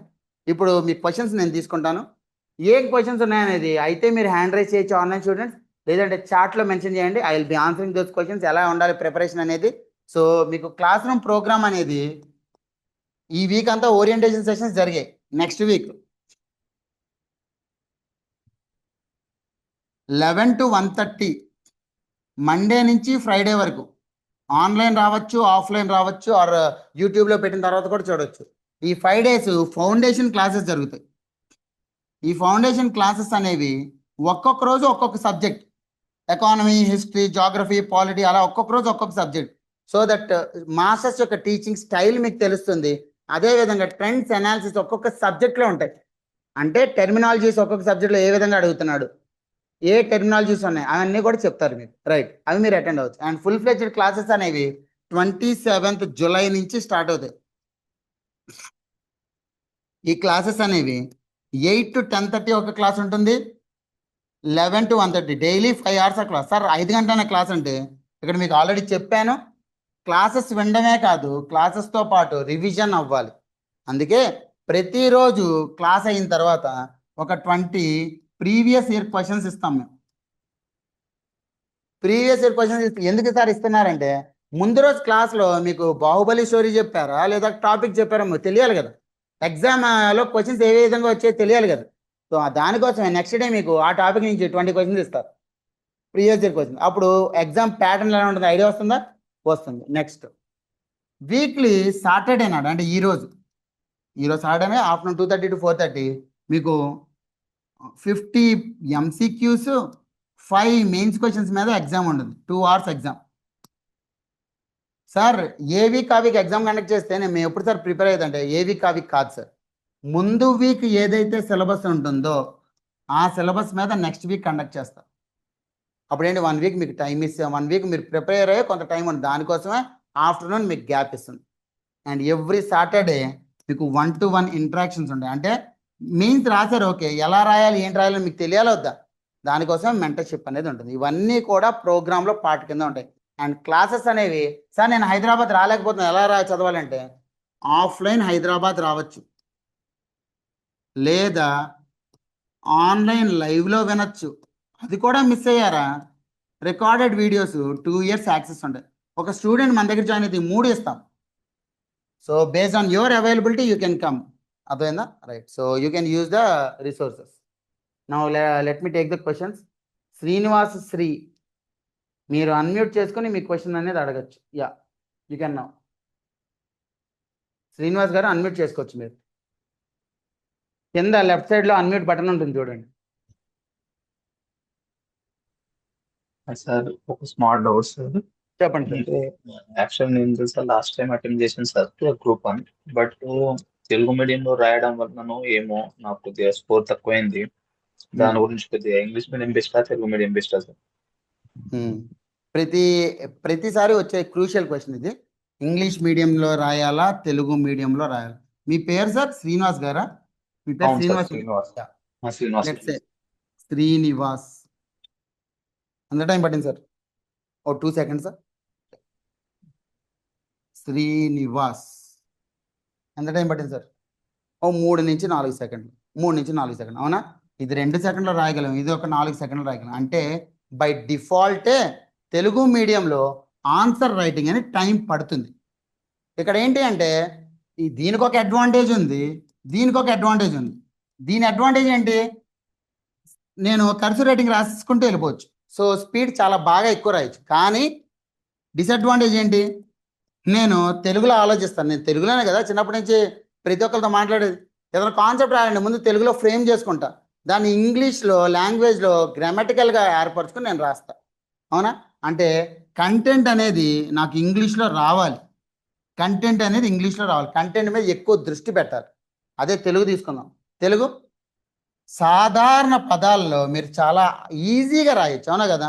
అక్కడ భావం అంటే భావ వ్యక్తీకరణ అనేది చాలా ఈజీగా అయిపోతుంది సార్. జస్ట్ అక్కడ ఏం కావాలి? స్పీడ్ కావాలి. Speed simple. నేను ఇందాక కూడా చెప్పినట్టు ప్రతి ఎగ్జాము 15 క్వశ్చన్లు రిలవెంట్గా రాయండి. అక్కడ మీకు ఇంగ్లీష్ మీడియం ప్రిపేర్ అవుతుంటే మీరు కంటెంట్ మీద కాన్సన్ట్రేట్ చేయాలి, స్పీడ్ ఆటోమేటిక్గా ఉంటుంది. తెలుగు మీడియం ప్రిపేర్ అయితే మీరు స్పీడ్ మీద కాన్సన్ట్రేట్ చేయాలి. అంటే ఇక్కడ మనం చేసే తప్పు ఏంటంటే తెలుగు మీడియం వాళ్ళేమో సార్ ఎక్కువ చదవాలి ఎప్పుడు రాయరు. వాళ్ళకి కావాల్సింది ఏంటి? స్పీడ్. ఎప్పుడు రాసింది ఉండదు. ఇంగ్లీష్ మీడియం వాళ్ళేమో కావాల్సిన కంటెంట్ కానీ ఎప్పుడు రాస్తూనే ఉంటారు. వీళ్ళు చేయాల్సిన వీళ్ళు, వాళ్ళు చేయాల్సిన వీళ్ళు చేయడం వల్లే మనం ఏంటి సక్సెస్ అనేది రాకుండా. ఇంకొకటి తెలుగు మీడియం స్టూడెంట్స్కి చిన్నప్పటి నుంచి ఈవెన్ మా అమ్మగారు నాన్నగారు టైం నుంచి మన 90s టైం వరకు కూడా వాళ్ళకి ఏంటి అంటే పేరాల్లో రాయడం అలవాటు. పేరాస్. ఇంగ్లీష్ మీడియంలో వాళ్ళు చేంజ్ అయ్యారు కానీ తెలుగు మీడియం వాళ్ళు ఇంకా చేంజ్ కాల. అందుకే Telangana movement Telugu medium students రాసినంత బాగా ఏ ఒక్కరు ఈవెన్ వి ప్రకాష్ గారు కూడా రాసి ఉండరు. ఎవరైతే తెలంగాణ మూమెంట్ బుక్ రాశారో ఆయన వి ప్రకాష్ గారు కూడా రాసి ఉండరు. అంత బాగా రాస్తారు, అంత బాగా 4 ఏళ్ళు ప్రిపేర్ అయ్యారు. కానీ వాళ్ళకి తక్కువ మార్కులు వచ్చాయి. ఎందుకు సార్? ఎందుకంటే మీకు ఇచ్చేది వైట్ పేపర్ సార్. సపోజ్ నేనే ఒక ఎగ్జామ్లో నన్ను అనుకుందాం, నా దగ్గర ఒక రోజుకి ఒక 100 పేపర్లు ఇస్తాడు వాడు. 100 పేపర్లు ఒక్కొక్కటి 45 పేజీలు రాస్తాడు. ఒకడేమో దాని ఏమంటారు ఆచార్య స్టోరీ రాస్తాడు, ఇంకొకడేమో ఏదో సాంగ్ రాస్తాడు. ఎవడికి ఇష్టం వచ్చింది వాడు రాస్తాడు. నేను ఒక పేపర్ కరెక్షన్ చేయటప్పటికి నాకు ఒక 1.5 2 గంటలు టైం పడుతుంది. ఫస్ట్ పేపర్కే చిరాకు వచ్చేస్తుంది. సపోజ్ మీ పేపర్ ఒక 20 పేపర్ అయింది సార్, వాడు ఏం చూస్తాడు? మీ ప్రెజెంటేషనే కదా ఎక్కువ ఇంపార్టెన్స్ ఇచ్చేది. సింపుల్. ఒక హీరో బాగుంటేనే కదా మీరు సినిమా మీద కాన్సన్ట్రేట్ చేసి, హీరోనే అగ్లీగా ఉంటే సినిమా మీద కాన్సన్ట్రేట్ చేస్తారు. సో ప్రెజెంటేషన్ బాగుండాలి అంటే ఫ్లో చార్ట్లు ఉండాలి. ప్రెజెంటేషన్ బాగుండాలి అంటే పాయింట్లు ఉండాలి. ప్రెజెంటేషన్ బాగుండాలంటే డయాగ్రామ్లు ఉండాలి. ఎందుకంటే మీకు ఇచ్చింది వైట్ పేపర్ సార్. ఇదివరకు రూల్ పేపర్, ఇప్పుడు వైట్ పేపర్. సో పారాగ్రాఫ్లు తీసేసేయాలి. ఈ అప్డేట్ అనేది తెలుగు మీడియంలో అవ్వలేదు సార్. నేను అనుకోవడం లాస్ట్ టైం మీరు ఈ మిస్టేక్స్లో ఏమేం చేశారు? అవును సార్, శ్రీనివాస్ గారు పారాగ్రాఫ్ అయితే రాశాను సార్, వాస్తవం అది పారాగ్రాఫ్. ఇంకోటి రైటింగ్ ఇట్లా అంత నీట్నెస్ రాలేదేమో, అంటే కొద్దిగా నేను స్పీడ్గా రాయడం వలన అవతలోనికి అర్థమైందో కాలేదు, స్పీడ్గా అటెంప్ట్ చేశాను సార్. మేబీ రైటింగ్ డిఫాల్ట్ కూడా ఉండొచ్చు. సో నార్మల్గా నేను ఇలా రాశాను శ్రీనివాస్, ఓకే అర్థమవుతుంది. తెలుగు మీడియం కర్సివ్ రైటింగ్ రాయండి. అర్థం కాదు, ఏదో గొలుసు కట్ట రాతలా ఉంటుంది. సో ఇంగ్లీష్ మీడియం వాళ్ళకి కర్సివ్ రైటింగ్ రాసిన ఇబ్బంది లేదు. తెలుగు మీడియంలో స్పీడ్ పెంచుకోండి సార్. మీరు తెలుగు మీడియంలోనే ప్రిపేర్ అవ్వండి. చాలా బయట మిత్ ఉంది ఏంటి, తెలుగు మీడియం రాస్తే అవ్వదు సార్, ఇంగ్లీష్ మీడియం వాళ్ళకే మార్కులు ఇస్తున్నారు, యూపీఎస్సీ వాళ్ళకి మార్కులు ఇస్తున్నారు. కాదు సార్, అవి ఇవన్నీ కూడా లాజికల్ ఇష్యూస్. మీరు లాస్ట్ టైము రిజల్ట్ 2024లో రిజల్ట్ పబ్లిష్ చేసిన తర్వాత వాళ్ళు రిపోర్ట్ రిలీజ్ చేశారు. రిపోర్ట్లో చూసారు మీరు, 28,000 మంది రాస్తే ఎగ్జాము 16,000 మంది ఇంగ్లీష్ మీడియం, కేవలం 7,000 మంది తెలుగు మీడియం. అంటే రాసే వాళ్ళే సగం కంటే తక్కువ ఉన్నారు సార్. అందులో సక్సెస్ అయ్యే వాళ్ళు ఎంతమంది ఉంటారు? అర్థమవుతుందా? సో అందుకే మీరేంటి అంటే ఇంగ్లీష్ మీడియం తెలుగు మీడియం వదిలేసేయండి. మీరు ఆల్రెడీ తెలుగు మీడియంలో చదివి ఉన్నారు, which is A advantage to you. ఇప్పుడు మీరు చేయాల్సింది ఏంటి? ఈ మిస్టేక్స్ ఏవి రిపీట్ చేయకూడదు. సార్ మీరు ప్రతిదానికి నోట్స్ చేసుకున్నారా? లేదు సార్, నోట్స్ చేసుకోలేను వాస్తవం. సార్ నోట్స్ చేసుకోకపోతే మీకు 6 రోజులు ఎగ్జాము, 2:30 నుంచి 5:30 వరకు ఎగ్జాము. ఒక రోజు ఆ ఎగ్జామ్ రాసేసిన తర్వాత మళ్ళీ ఏంటి మన రూమ్కి వెళ్ళి రెస్ట్ తీసుకోవాలి. ఒక 2 గంటలు అక్కడ పోతుంది. అంటే రాత్రి 8 గంటల నుంచి మధ్యాహ్నం మళ్ళీ 1 గంట వరకు మళ్ళీ భోజనం చేసి మళ్ళీ సెంటర్కి లెగెత్తడం. సో 8 గంటల నుంచి 1 గంట వరకు ఒక 6 గంటలు నిద్ర చేసాను. ఎంత ఉంది మహా అయితే? 5 గంటలు ఉంది సార్. ఒక పేపర్లో హిస్టరీ ఆఫ్ ఇండియా ఉంది, హిస్టరీ ఆఫ్ తెలంగాణ ఉంది, geography of India and Telangana, అంటే మొత్తం 4 సబ్జెక్టులు ఉన్నాయి. ఒక పేపర్లో 4 సబ్జెక్టులు 5 గంటల రివిజన్ ఎక్కడైతుంది సార్ మీకు నోట్ లేకపోతే? సో ప్రతి సబ్జెక్ట్ ఇది ఆయుధం సార్. ఒక్కసారి నోట్స్ లేకుండా ఎగ్జామ్కి వెళ్ళారు అంటే వెపన్ లేకుండా యుద్ధానికి వెళ్ళినట్టు. సో ఇదే సార్ ఈ నోట్స్, టెస్ట్, స్పీడ్, ఇంతే, ఇంకేవి చేంజ్ చేయదు. అయితే ఒకటి సార్, మరి తెలుగు మీడియం వాళ్ళకి సెలక్షన్ కూడా తగ్గింది కదా సార్. అదే నేను ఇప్పటిదాకా చెప్పింది అదే కదా sir. Telugu English medium student 16,000 మంది సార్, తెలుగు మీడియం స్టూడెంట్స్ 7,000 మంది సార్. సో ప్రపోర్షనేట్గా కన్నా ఎప్పుడు కూడా సెలెక్ట్ అయ్యేది నార్మల్గా. ఈవెన్ బయట చూసుకున్నా ప్రపోర్షనేట్గానే ఎప్పుడు. ఈవెన్ ఇప్పుడు మీరు చూడండి సార్, పార్లమెంట్ చూడండి, పార్లమెంట్లో ఎంతమంది అమ్మాయిలు ఉన్నారు? సాధారణంగా 50-50 కదా, అబ్బాయిలు ఉండేది 50, అమ్మాయిలు ఉండేది 50. అదే ప్రపోర్షన్ ఎంత ఉండాలి అక్కడ? 50% ఉండాలి కదా. 30% అన్న ఉన్నారు, అంతకంటే తక్కువ ఉన్నారు. ఎందుకంటే డిఫరెంట్ సోషల్ రీజన్స్ వల్ల. ఇక్కడ కూడా మీరు రాసిందే సగానికంటే తక్కువ సార్. అలాంటప్పుడు సక్సెస్ పర్సెంట్ ఎక్కువ ఎలా ఎక్స్పెక్ట్ చేస్తారు? అర్థమవుతుందా మీకు? అందులోనూ చాలా మేజర్ చేంజ్ ఏం చేశారంటే రూల్డ్ పేపర్లో రాసేది వైట్ పేపర్ రాశారు. దాంతో యూపీఎస్సి ఇన్ఫ్లక్స్ అంతా తెలంగాణ గ్రూప్ 1కి వచ్చేసింది. ఇన్ఫ్లక్స్ అయిపోయింది మొత్తం కూడా ఇంగ్లీష్ మీడియం స్టూడెంట్స్. దానివల్ల ఏమైంది? వాళ్ళకి ఈజీ అయింది, బికాజ్ వాళ్ళు ఆల్రెడీ అడాప్ట్ అవ్వగలిగారు. ముందు నుంచే ప్రాక్టీస్ చేస్తున్నారు వైట్ పేపర్లో. ప్రాక్టీస్ చేసేవాడు కదా సక్సెస్ వచ్చేది. మీరు ఒక్క ఇయర్ ప్రాక్టీస్ చేయండి సార్. వైట్ పేపర్లో చాలా స్పీడ్గా రాయాలి, వైట్ పేపర్లో టైం మేనేజ్ చేసుకుంటూ రాయాలి, నోట్స్ మొత్తం కంప్లీట్ చేసుకోండి. ఈసారి ఎలా అవుదో నేను చూస్తాను. అర్థమైందా సార్ మీకు? అది. సో ఆ మిత్ వదిలేసేయండి. ఇంగ్లీష్ మీడియం ప్రిపేర్ అవ్వాలి, మళ్ళీ కొత్తగా ట్రై చేయకండి. Because Virat Kohli left hand order అయ్యండి సార్. విరాట్ కోహ్లీకి ఆల్రెడీ రైట్ హ్యాండ్ వచ్చు, జస్ట్ ఫెయిల్ అవుతున్నాడు అంతే ఆండర్సన్ బౌలింగ్లో. ఆఫ్ సైడ్ చూసుకుంటే సరిపోతుంది. లాజిక్ అంతే కదా సార్, యూనివర్సల్గా అంతే కదా. అలా కాకుండా రైట్ హ్యాండ్ నేను ఫెయిల్ అవుతున్నాను, లెఫ్ట్ హ్యాండ్తో ఆడతానంటే అలాగా. అర్థమైందా మీకు నా కన్సర్న్? సో మీరు అది వదిలేసేయండి, ఆ టెన్షన్ వదిలేసేయండి. తెలుగు మీడియం వాళ్ళు సక్సెస్ అవుతున్నారు సార్. జస్ట్ ఏంటి అంటే ఇష్యూస్ ఇవి ఉన్నాయి. By default Telugu language is a language where you need to write slowly. By డిఫాల్టే అది. అలాంటప్పుడు ఏం చేయాలి? ఎక్కువ ప్రాక్టీస్ చేయాలి. ఇందాక చెప్పాను కదా ఒక ఎగ్జాంపుల్, ఎక్కువ ప్రాక్టీస్ చేయాలి. ఎక్కువ ప్రాక్టీస్ చేస్తే ఆటోమేటిక్గా సక్సెస్ వస్తుంది సార్. అది అర్థమైందా మీకు? నా బాధ అర్థమైందా? అది. Thank you sir, thank you. Yeah. So ఏంటంటే మీరు ఆలోచించండి సార్. మేము తెలుగు మీడియంలో నేను ప్రిఫర్ చేసేది తెలుగు మీడియంలోనే ప్రిఫర్ చేస్తాను. ఎందుకంటే మీరు ఒక్కసారి చెప్పండి ఎవరైనా సరే, నేను ఒక బుక్ ఉంది హిస్టరీకి రఘునాథరావు అని ఏదో చదివా, తర్వాత తెలుగు అకాడమీ చదివా, తర్వాత వేరే ఏదో ఎన్సీఆర్టీ బుక్ చదివా, తర్వాత వేరే కొత్త పబ్లికేషన్ వస్తే చదివా. 4 బుక్లు ఒక్కొక్కసారి చదివాను. నాకు ఏది బాగా గుర్తుంటుంది సార్? ఏది గుర్తుండదు. ఎందుకంటే ఎప్పుడు గుర్తుండదు ఒక మనిషికి? ఒక సినిమా ఎప్పుడు గుర్తుంటుంది? ఆ సినిమా రిపీటెడ్గా చూసినప్పుడే కదా. మీరు రీడింగ్ చేశారు తప్ప రివిజన్ ఎప్పుడు చేయరు ఎవరు. ప్రతిసారి పుస్తకాలు, కొత్త పుస్తకాలు, కొత్త పుస్తకాలు, కొత్త పుస్తకాలు. సార్ ఈ 4 పుస్తకాలకి కంటెంట్ 90 నుంచి 90% ఒకటే. ఆ 5% కోసం గింజుకుంటూ ఉంటారు అందరూ. ఈ 5% లేకపోయినా 95% ఉంది సార్. సో అందుకే ఒక పుస్తకాన్ని 5 సార్లు చదవాలి. 5 పుస్తకాలను ఒక్కసారి చదివినా సరే మీకు రాదు. అదే ఒక పుస్తకాన్ని 5 సార్లు చదవాలి. అందుకే నేను చెప్పేది ఏంటి అంటే తెలుగు మీడియం కానీ ప్రిపేర్ అవుతుంది, తెలుగు మీడియం బుక్స్ ఆల్రెడీ మీ దగ్గర ఉండే ఉంటాయి. అది రాసుకుని నోట్స్ రాసుకొని ఎప్పటికప్పుడు అప్డేట్ చేసుకోండి కరెంట్ అఫైర్స్. ఆ నోట్స్నే రిపీటెడ్గా చదవండి. అదే మీకు బైబిల్, భగవద్గీత, ఖురాన్. ఇది సార్ అయిపోయింది.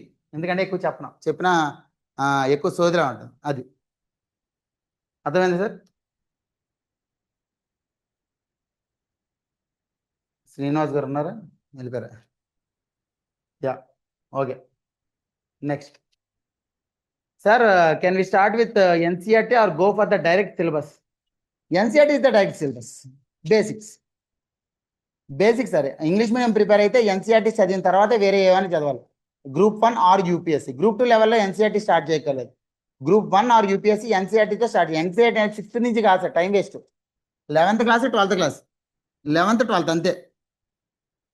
మీకు చెప్తే నమ్మరు సార్. జాగ్రఫీ చెప్పండి సార్, నమ్ముతా ఉంటారా? Geography or for that matter history, ఈ 2 పుస్తకాలు ఈవెన్ యూపీఎస్సీలో కూడా ఎన్సీఆర్టీ దాటి బయటికి వెళ్ళదు సార్. ఈవెన్ యూపీఎస్సీ జాగ్రఫీలో 3 పుస్తకాలు ఉంటాయి. ఏంటి? ఫండమెంటల్స్ ఆఫ్ ఫిజికల్ జాగ్రఫీ ఉంటుంది క్లాస్ 11th. క్లాస్ 12thలో ఇండియా ఫిజికల్ ఎన్విరాన్మెంట్ ఉంటుంది. అదే క్లాస్ 12thలో ఫండమెంటల్స్ ఆఫ్ హ్యూమన్ జాగ్రఫీ ఉంటుంది. ఈ 3 పుస్తకాలు చేస్తారు ఇండియన్ జాగ్రఫీ కవర్ అవ్వడానికి మీకు. అదేవిధంగా history 3: modern India, medieval India, ancient India. Old NCERTs 3 పుస్తకాలు ఉంటాయి. అదేవిధంగా ఇండియన్ ఆర్ట్ అండ్ ఆర్కిటెక్చర్ ఉంటుంది ఒకటి, ఇంట్రడక్షన్ టు ఇండియన్ ఆర్ట్ అంటారు. ఈ 4 పుస్తకాలు చదువుకుంటే చాలు. అందుకే NCERTs are the basic thing and you need to complete the reading the NCERTs first of all. అది ఇంకేం డౌట్స్ ఉన్నాయి? నో డౌట్స్ ఆన్లైన్ స్టూడెంట్స్ అయితే అన్మ్యూట్ చేసుకోవచ్చు లేదా మెసేజ్ చేయొచ్చు, మీ ఇష్టం. Sir I'm audible to you? Yes you are sir. Sir ఇప్పుడు తెలంగాణ రీజనల్ కరెంట్ అఫైర్స్ కి ఏదైనా వీడియోస్ చూడాలా, లేకపోతే ఈ సివిక్ సెంటర్ది కంటెంట్ వాళ్ళు చదువుకొని మళ్ళీ సబ్జెక్ట్ వైజ్ గా నోట్స్ లో రాసుకోమని చెప్తున్నారా సార్? ఎస్ అంతే సార్. అంటే ఇప్పుడు ఎప్పటి నుంచి స్టార్ట్ చేయాలి? జనవరి నుంచి ప్రీవియస్ గా నేను కొంచెం పైలప్ అయి ఉన్నాము, ఇప్పుడు కొత్తగా స్టార్ట్ చేస్తాం. సో మే నుంచి స్టార్ట్ చేయమంటారా? మళ్ళీ ఎలా దాని కంటెంట్ ని అంటే ఈ రోజు నుంచి స్టార్ట్ చేయాలా, లాస్ట్ మంత్ నుంచి నేను మళ్ళీ ప్రీవియస్ గా ఈ కంపైలేషన్స్ ఉంటాయి అట్లా స్టార్ట్ చేయాలి సార్? అది ఒక్కటి కొంచెం బాగుంది నాకు. సుమారు నోటిఫికేషన్ అనేది ఒక 8 నెలల్లో పడుతుంది అనుకున్నా సార్, 8 months లో. సార్ నోటిఫికేషన్ పడిన తర్వాత ఒక 4 to 5 months ఎగ్జామ్కి, ప్రిలిమ్స్ ఎగ్జామ్ టైం ఇచ్చాడు అనుకున్నాం సార్. అంటే ఒక 1 year ఉందా? 1 year ఉంది సార్. ఈ రోజు నుంచి 1 year ఉందా? సో మీరు ఏం అవును సార్. చేస్తారంటే ఈ రోజు నుంచి ప్రిపరేషన్ స్టార్ట్ చేయండి. కరెంట్ అఫైర్స్ ముందు ఏవి పట్టుకోకండి. ఎందుకు చెప్తున్నానంటే ఆ, యుఎస్ ఇరాన్ క్రైసిస్ ఉంది సార్. ఈ sir, US sir. Iran crisis ఈ రోజు మొదలైందా? లేదు సార్. 6 నెలల నుంచి జరుగుతూనే ఉందా? ప్రతిరోజు అవునా. న్యూస్ పేపర్ వస్తుందా? అంటే సార్. నువ్వు ఏ టాపిక్ తీసుకున్నా సరే, రిపీటెడ్ గా వచ్చే టాపిక్ ఏదైనా సరే న్యూస్ పేపర్ లో ఏదో ఒక రోజు మీకు తగులుతుంది. అండ్ న్యూస్ కి కరెంట్ అఫైర్స్ కి మధ్య తేడా తెలియాలి. నాకు న్యూస్ అంటే ఏంటి, కరెంట్ అఫైర్స్ అంటే ఏంటి, రెండు ఒకటేనా? నన్ను న్యూస్ అంటే మీకు పేపర్ లో కనపడే హెడ్లైన్స్, అంటే ఇట్ ఈస్ అవును సార్. రిపోర్ట్ అనమాట. అది యుఎస్ ఇరాన్ పైన బాంబులు వేసింది, స్ట్రైట్ ఆఫ్ హార్మజ్ క్లోజ్ చేసింది, అది రిపోర్ట్. అదే ఓకే. కరెంట్ అఫైర్స్ అంటే ఈ రిపోర్ట్ నుంచి మీకు ఎగ్జామ్ ఓరియంటెడ్ గా ఏ టాపిక్స్ ఉన్నాయి. ఫస్ట్ టాపిక్ ఇరాన్ అంటే మిడిల్ ఈస్ట్ లో ఏ కంట్రీ ఉన్నా సరే నైబరింగ్ కంట్రీస్ ఏంటివి, మిడిల్ ఈస్ట్ లో ఏ కంట్రీస్ ఉన్నాయి, అక్కడ ఉన్న Black Sea, Mediterranean Sea, Caspian Sea చుట్టుపక్కల కంట్రీస్ ఏంటివి. బేసిక్స్ జాగ్రఫీలో మీకు వస్తాయి. అదే విధంగా హార్ముజ్ స్ట్రైట్ ఎక్కడుంది, సో సార్ ట్రేడ్ ఎంత, ఓకే. ఇండియా ఇరాన్ ట్రేడ్ ఎంత, ఇవి బేసిక్స్. ఇవన్నీ కూడా current affairs sir. Okay sir. Sir ఒక టాపిక్ డెప్త్ లో ఇంపార్టెంట్ టాపిక్స్ డెప్త్ లో పోయి చదివేది కరెంట్ అఫైర్ అంటారు అంతే సార్. ఒక న్యూస్ పేపర్ లో వచ్చిన టాపిక్, ఆ న్యూస్ పేపర్ లో ఏ ఎగ్జామ్ ఓరియంటెడ్ టాపిక్స్ ఉన్నాయని కనిపెట్టి ఆ టాపిక్స్ నోట్స్ రాసుకోవడమే కరెంట్ అఫైర్స్ సార్. ఓకే. అర్థమైందా? సో ఈ రోజు నుంచి స్టార్ట్ చేయండి. ఈ రోజు నుంచి మీరు స్టార్ట్ చేస్తే ఎప్పుడైతే యుఎస్ ఇరాన్ క్రైసిస్ వస్తుందో ముందు కూడా మీకు కవర్ అయిపోతుంది. ఓకే. ఎప్పుడైతే ఆర్బీఐ ఏదైనా మెకానిజం మానిటరీ పాలసీ కమిటీ తీసుకొస్తుందో ముందు కూడా మానిటరీ పాలసీ కమిటీ కవర్ అయిపోతుంది. సో ముందు అని బ్యాక్లాగ్లు ఎప్పుడు పెట్టుకోవద్దు, ఈ రోజు నుంచి చేయండి చాలు. ఓకే. Okay sir. ఇంకోటి వర్క్ బుక్స్ అని విన్నాను సార్, సివిక్ సెంటర్ లో వర్క్ బుక్స్ ఇస్తారని చెప్పేసి అన్ని క్వశ్చన్స్, అది ఎప్పుడు కావాలి అవైలబుల్ ఉంటుంది సార్ మనకి? అది previous year English medium available ఉంది సార్, తెలుగు మీడియం ఇంకా కొంత టైం పడుతుంది. అది వర్క్ బుక్స్ లో ఇంగ్లీష్ మీడియం తెలుగు మీడియం రెండు కలిపే ఉంటాయి. పైన ఇంగ్లీష్ క్వశ్చన్, కింద తెలుగు క్వశ్చన్ ఉంటుంది. 3 పేజీలు ఉంటాయి. అవైలబుల్ ఉన్నాయి సార్ ఆల్రెడీ. ఇంకా రిలీజ్ చేయింది ఒక పేపర్ రిలీజ్ చేయలేదు, తెలంగాణ మూవ్మెంట్ ఇంకా రిలీజ్ చేయలేదు. So that will be very helpful sir. అది చేసుకోవడం వల్ల. ఆబ్వియస్లీ నేను ఎప్పటిదాకా చెప్పింది ఏంటి, నోట్స్ రాసుకోవడము, రివిజన్ చేయడము, టెస్ట్ రాయడం.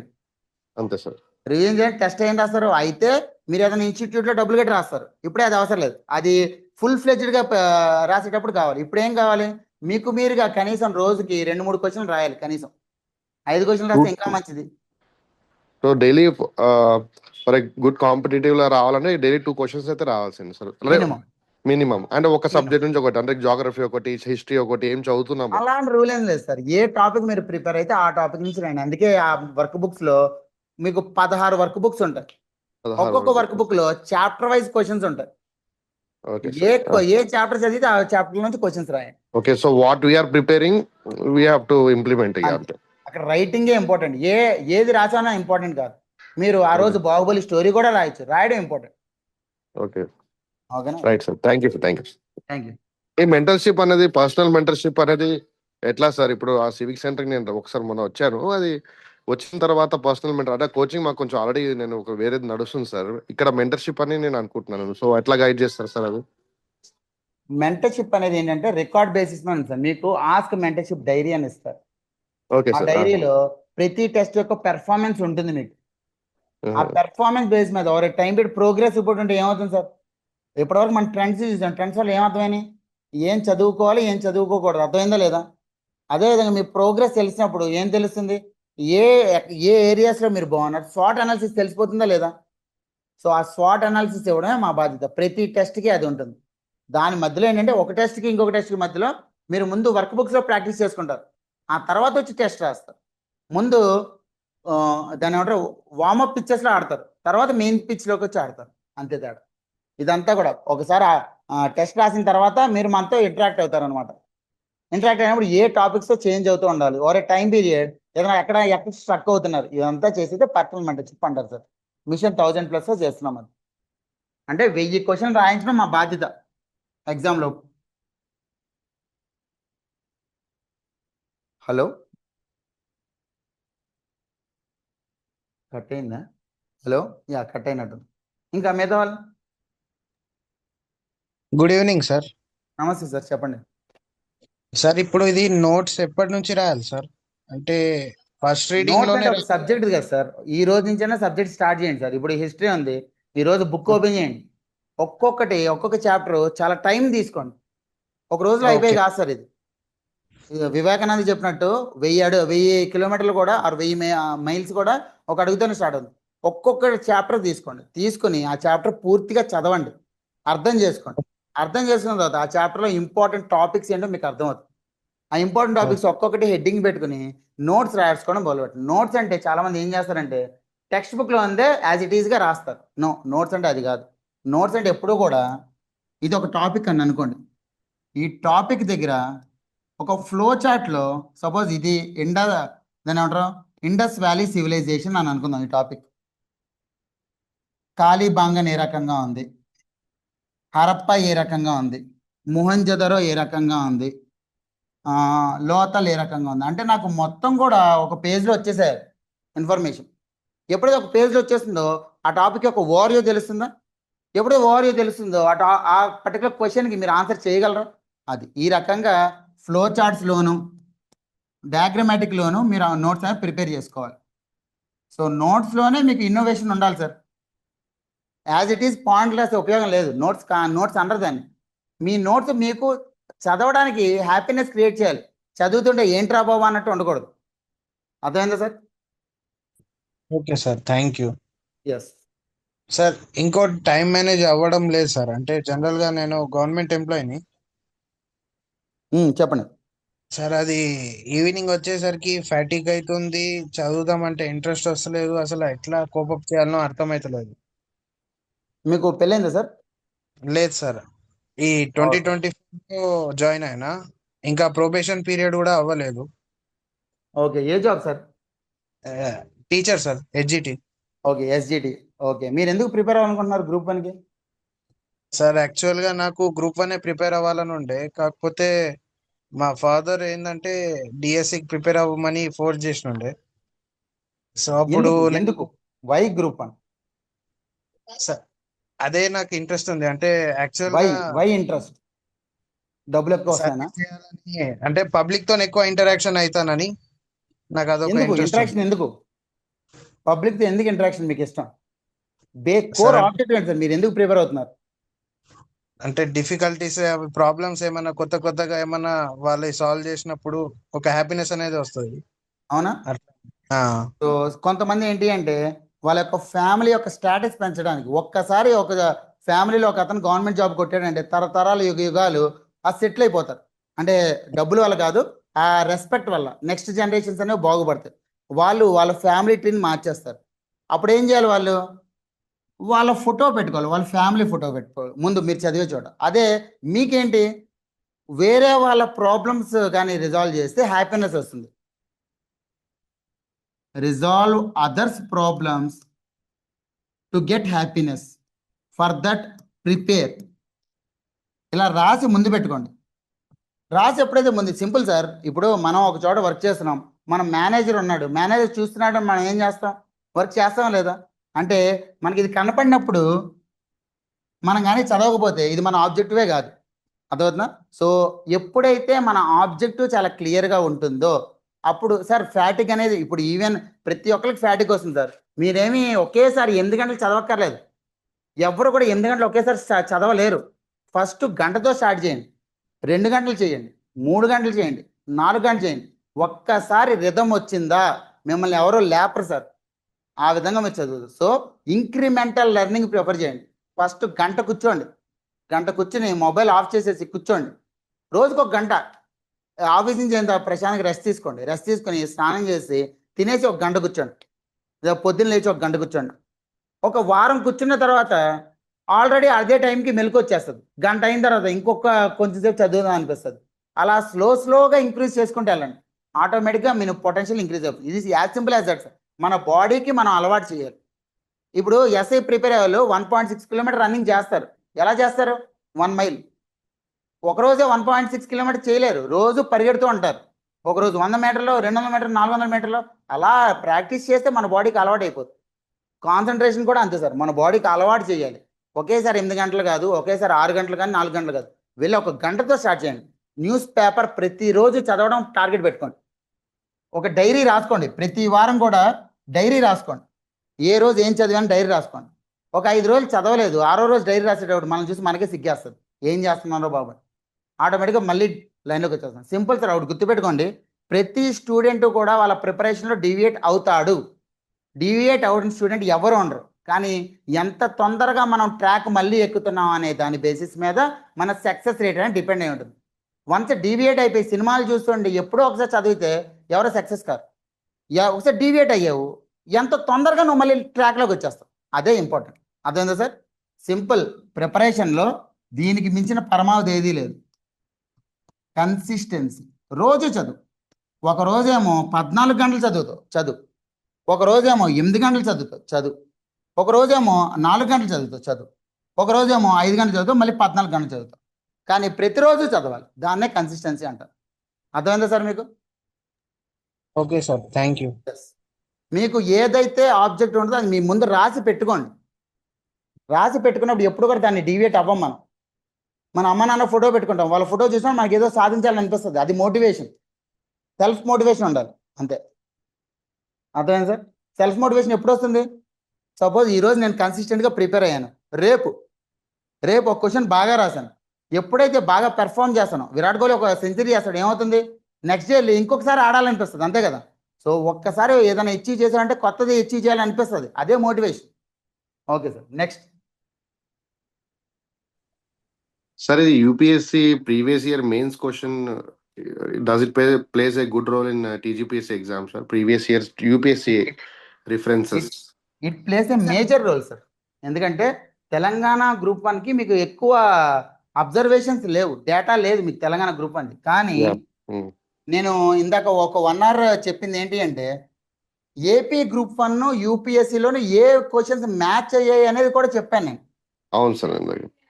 అంటే అర్థం ఏంటి? Simple sir, Telangana public service commission అయినా, ఆంధ్రప్రదేశ్ పబ్లిక్ సర్వీస్ కమిషన్ అయినా, యూనియన్ పబ్లిక్ సర్వీస్ కమిషన్ అయినా, దాంట్లో ఉండే మెంబర్స్ యొక్క ఆలోచన ఏంటి? మనం రైట్ ఆఫీసర్స్ని రిక్రూట్ చేసుకోవాలి. ఆ రైట్ ఆఫీసర్స్కి బేసిక్ నాలెడ్జ్ ఆఫ్ హిస్టరీ ఉండాలి, బేసిక్ నాలెడ్జ్ ఆఫ్ కాన్స్టిట్యూషన్ ఉండాలి, బేసిక్ నాలెడ్జ్ ఆఫ్ ఎకానమీ ఉండాలి. కాన్స్టిట్యూషన్ మీద బేసిక్ నాలెడ్జ్ ఉండాలంటే వాడికి ఫండమెంటల్స్ ఖచ్చితంగా తెలిసి ఉండాలి. జనాల హక్కులు ఏంటి దాని మీద ఖచ్చితంగా క్వశ్చన్ అడగాల. మరి యూపీఎస్సీ వాడు అదే అడుగుతాడు, ఏపీఎస్సీ వాడు అదే అడుగుతాడు, టీఎస్పీఎస్సీ అదే అడుగుతాడు. అర్థమవుతుంది sir? So the Sir. Consistency of thought అనేది మనం కామన్ లింక్ కింద తీసుకున్నాం. అందువల్లే ప్రతి ఒక్క కమిషన్, ఈవెన్ మీరు ఉత్తరప్రదేశ్, బీహార్ కూడా చూడొచ్చు క్వశ్చన్స్. ఎందుకంటే ఆ టాపిక్స్ ఏవి టచ్ చేశారు అనేది మీకు తెలుస్తుంది. ఈవెన్ మన తెలంగాణలో కూడా ప్లానింగ్ ఆఫీసర్ ఉంది, ఫారెస్ట్ బీట్ ఆఫీసర్ ఉంది, ఫారెస్ట్ సెక్షన్ ఆఫీసర్ ఉంది. ఇవన్నిట్లోనూ ఏ టాపిక్స్ టచ్ అయ్యాయి, ఆ టాపిక్స్ అనేవి మీరు చదువుతారు ఒకసారి. Thank you, sir. అదేనా? Right. Thank you, sir. Next, any other questions? I hope. Okay, message వచ్చింది sir. How to manage almost 13 subjects. Simple, ఇందాకే చెప్పాను. మీరు 13 సబ్జెక్టులను చూడద్దు. ఒక సబ్జెక్ట్లో ఒక టాపిక్లో ఒక సబ్ టాపిక్ చూడండి, ఒక రోజులో ఒక సబ్ టాపిక్ చూడండి. సంవత్సరంలో 13 కాదు కదా, ఆ 13 5 సార్లు చదువుతారు మీరు. మీరు వెళ్ళే దూరం మాత్రం చూడకండి, పడే అడుగు చూడండి, అదే ఇంపార్టెంట్. ఎగ్జామ్ ప్రిపరేషన్లో ఏంటి అంటే కన్సిస్టెన్సీ సార్. ఆ రోజు మీరు చదవాలనుకున్న దాంట్లో 80% అచీవ్ చేశారా లేదా, దానికోసం ఏది యూజ్ చేయాలి? డైరీ రాసుకోవచ్చు, జర్నలింగ్ అంటారు దాన్ని. ఎప్పుడైతే ప్రతిరోజు రాత్రి పడుకునేటప్పుడు డైరీ రాసుకుంటాం, నెక్స్ట్ డే పొద్దున్న లెగ్గానే మనం డైరీ చూస్తాం, అరే నన్ను చదవలేదు, ఈ రోజన్నా చదవాలి. ఒక వారం చేసింది అది మన మీద మనకే సిగ్గేస్తుంది సార్, చదవకపోతే ఆటోమేటిక్గా చదువుతాం. అదేనా? 13 సబ్జెక్టులు చూడొద్దు, ఒక సబ్జెక్ట్లో ఒక టాపిక్లో ఒక సబ్ టాపిక్ చూడండి, అది ఆటోమేటిక్గా అన్ని సబ్జెక్టులు కవర్ అయిపోతుంది. నెక్స్ట్, ఐ హోప్ అన్నీ మనం ఆన్సర్ చేసాము. ఇంకేమైనా డౌట్స్ ఉంటే అడగండి. So the classes starts from 27th of July. 20 to 25th July అనేది ఫౌండేషన్ క్లాసెస్ 11 to 1:30 ఉన్నాయి. You can attend that. ఇంకేమైనా క్వశ్చన్స్ ఉన్నాయి ఎవరికైనా? సార్ సార్ Yes, చెప్పండి. సార్ మనం మన ఆఫీస్కి వచ్చి కలవచ్చు సార్ మామూలుగా, అంటే రేపు కలవచ్చు సార్. నేను అంటే మార్నింగ్ క్లాసెస్ ఉంటాయి, ఆఫ్టర్నూన్ 2:30 to 6 నేను అవైలబుల్ ఉంటాను సార్. కలవచ్చు, ఇబ్బంది సార్, లేదు. Okay, thank you. Thank you అండి. సో ఐ హోప్ చాలు. హితబోధ ఎక్కువ అనుకోండి సార్, మోటివేషన్ కూడా డ్రగ్ లాంటిది. సో మోటివేషన్ కొంత, ఎగ్జిక్యూషన్ ఇస్ ఇంపార్టెంట్. ఎవరు కూడా మన అందరూ చెప్పేది, హెచ్ఓస్ అందరూ చెప్పేది, అరే ఇది